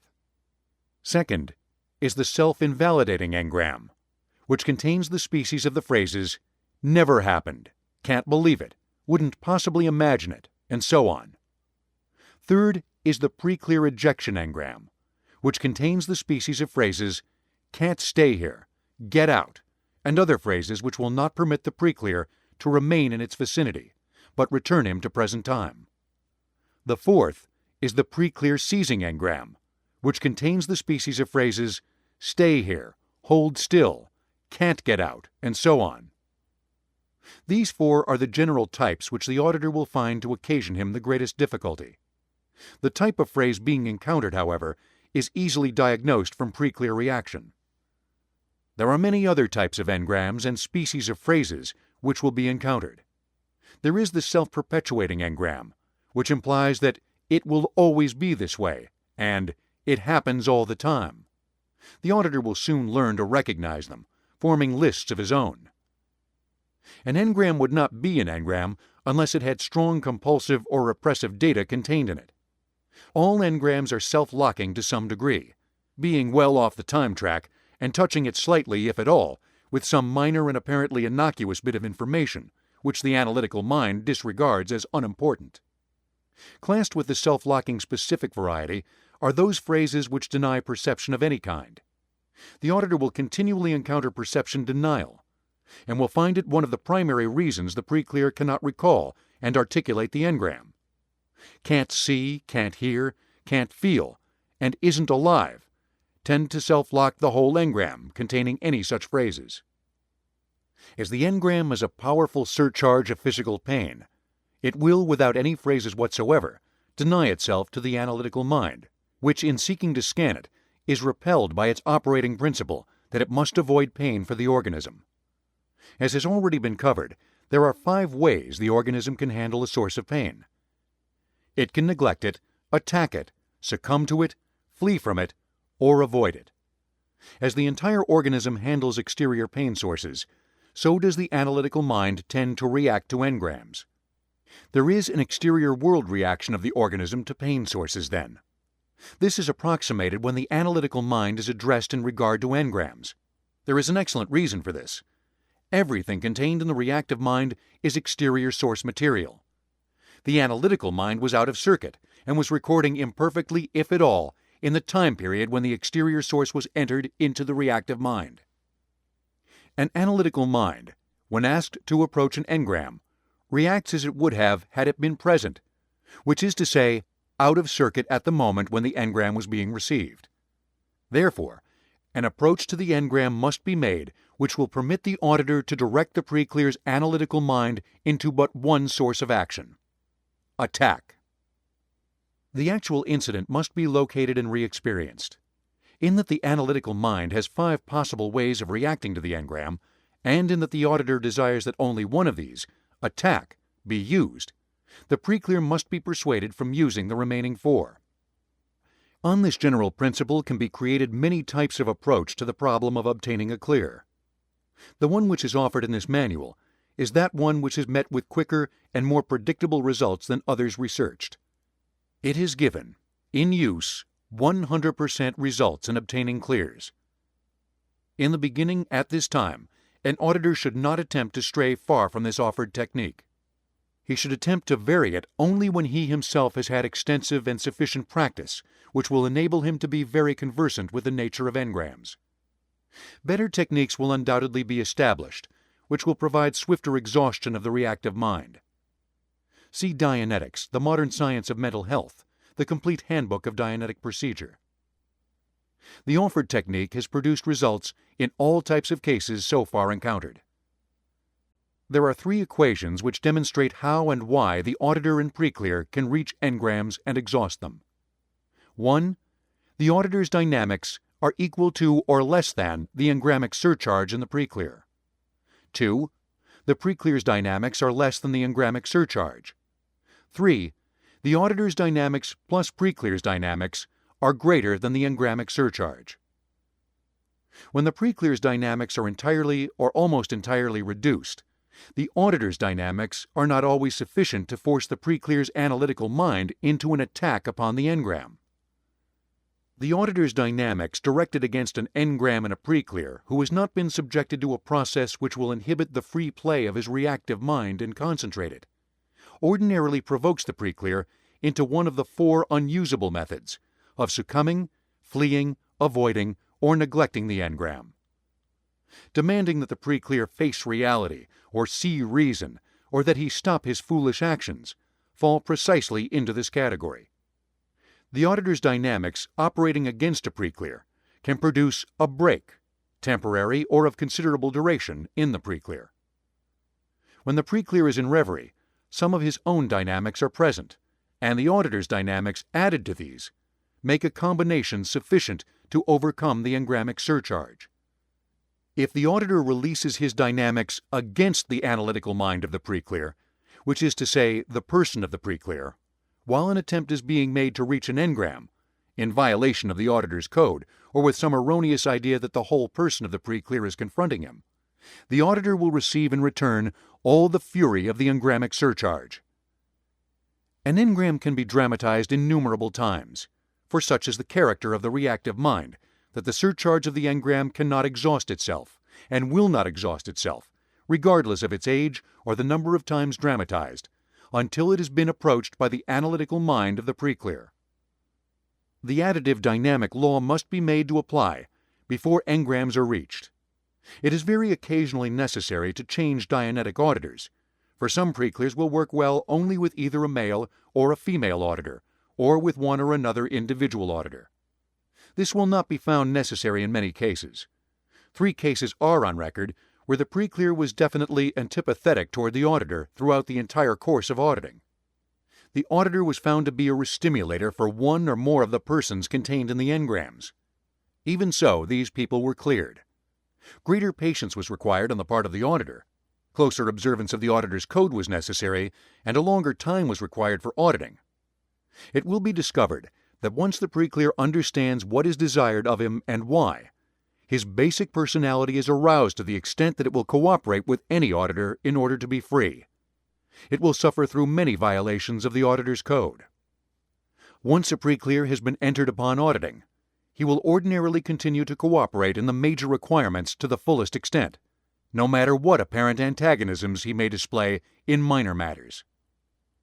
The fact that the auditor is interested solely in what has been done to the pre-clear, and is not at all interested in what the pre-clear himself has done to others, greatly facilitates therapy, since there is no social disgrace in having been an unwitting victim.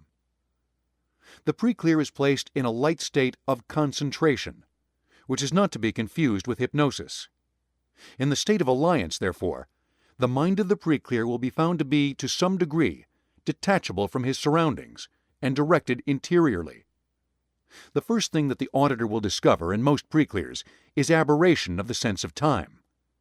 There are various ways that he can circumvent this and construct a time track along which he can cause the pre-clear's mind to travel. Various early experiences, which are easily reached, are examined, and an early diagnosis can be formed. Then begins an immediate effort to reach basic, with attempted abortion or prenatal accident predominating. Failures on the first attempts to reach prenatal experiences should not discourage the auditor, since many hours may be consumed and many false basics reached and exhausted before the true prenatal basic is attained. The auditor can use and will observe certain apparently natural laws in force. They are as follows. 1. The difficulties the analytical mind encounters when returned to or searching for an engram are identical to the command content of that engram. 2.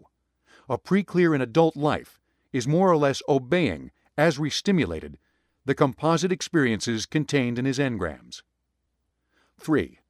The pre-clear's behavior in returning is regulated by the commands contained in the engram to which he is returned, and is modified by the composite of chronologically preceding engrams on his time track. 4. The somatics of a pre-clear are at their highest in an engram where they were received, and at the moment of reception in that experience. 5. When returned prior to an engram, the commands and somatics of that engram are not effective on the pre-clear. As he is returned to the moment of an engram, the pre-clear experiences, as the common denominator of all engrams, a considerable lessening of his analytical potential. He speaks and acts in a modified version of the engram. All complaints he makes to the auditor should be regarded as possibly being verbatim from, first, the engram that he is re-experiencing, or second, from prior engrams. 6.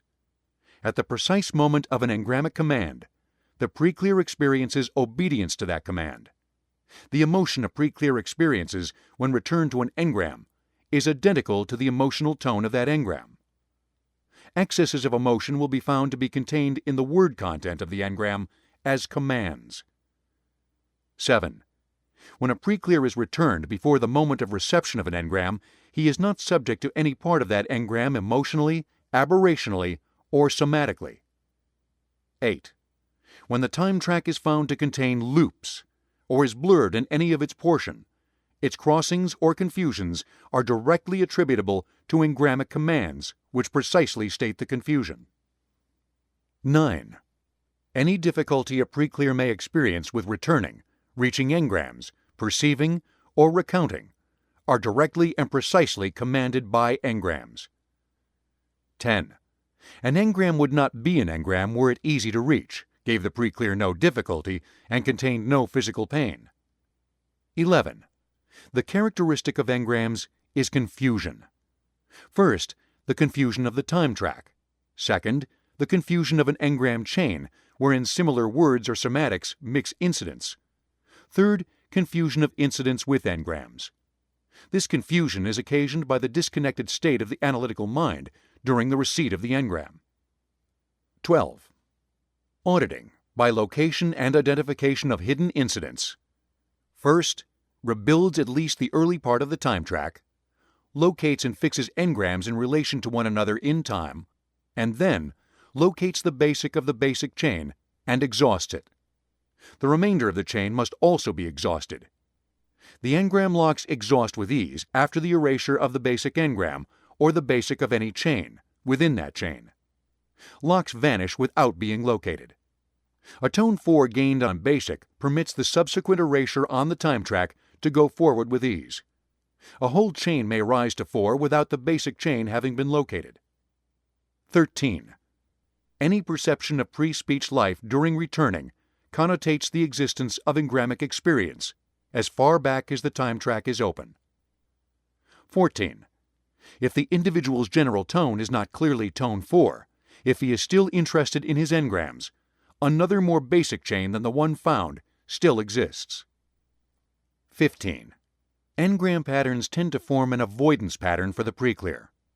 From basic outward, there is an observable and progressive divergence between the preclear himself and his return self. In the basic engram of the basic chain, and for a few subsequent engrams on that chain, he will be found within himself and receiving the experiences as himself.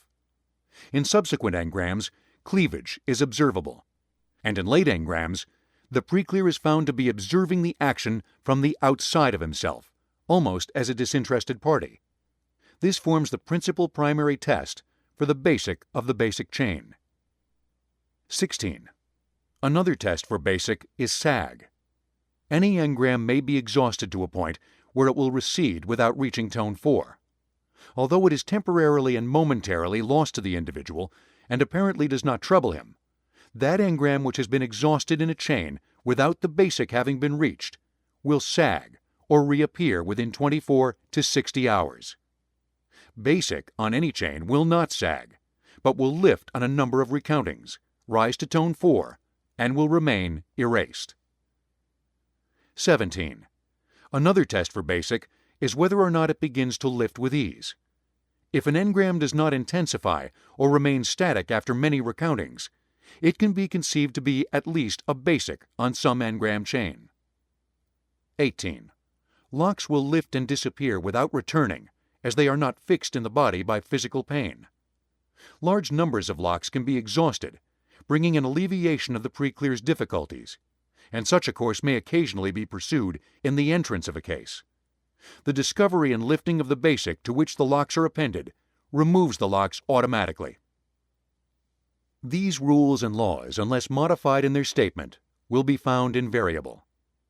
Incompetent auditing cannot be excused by the supposed discovery of a special case or exception. A physical derangement must be in the category of actually missing parts of the organism to cause permanent disability, and instances of this are not common.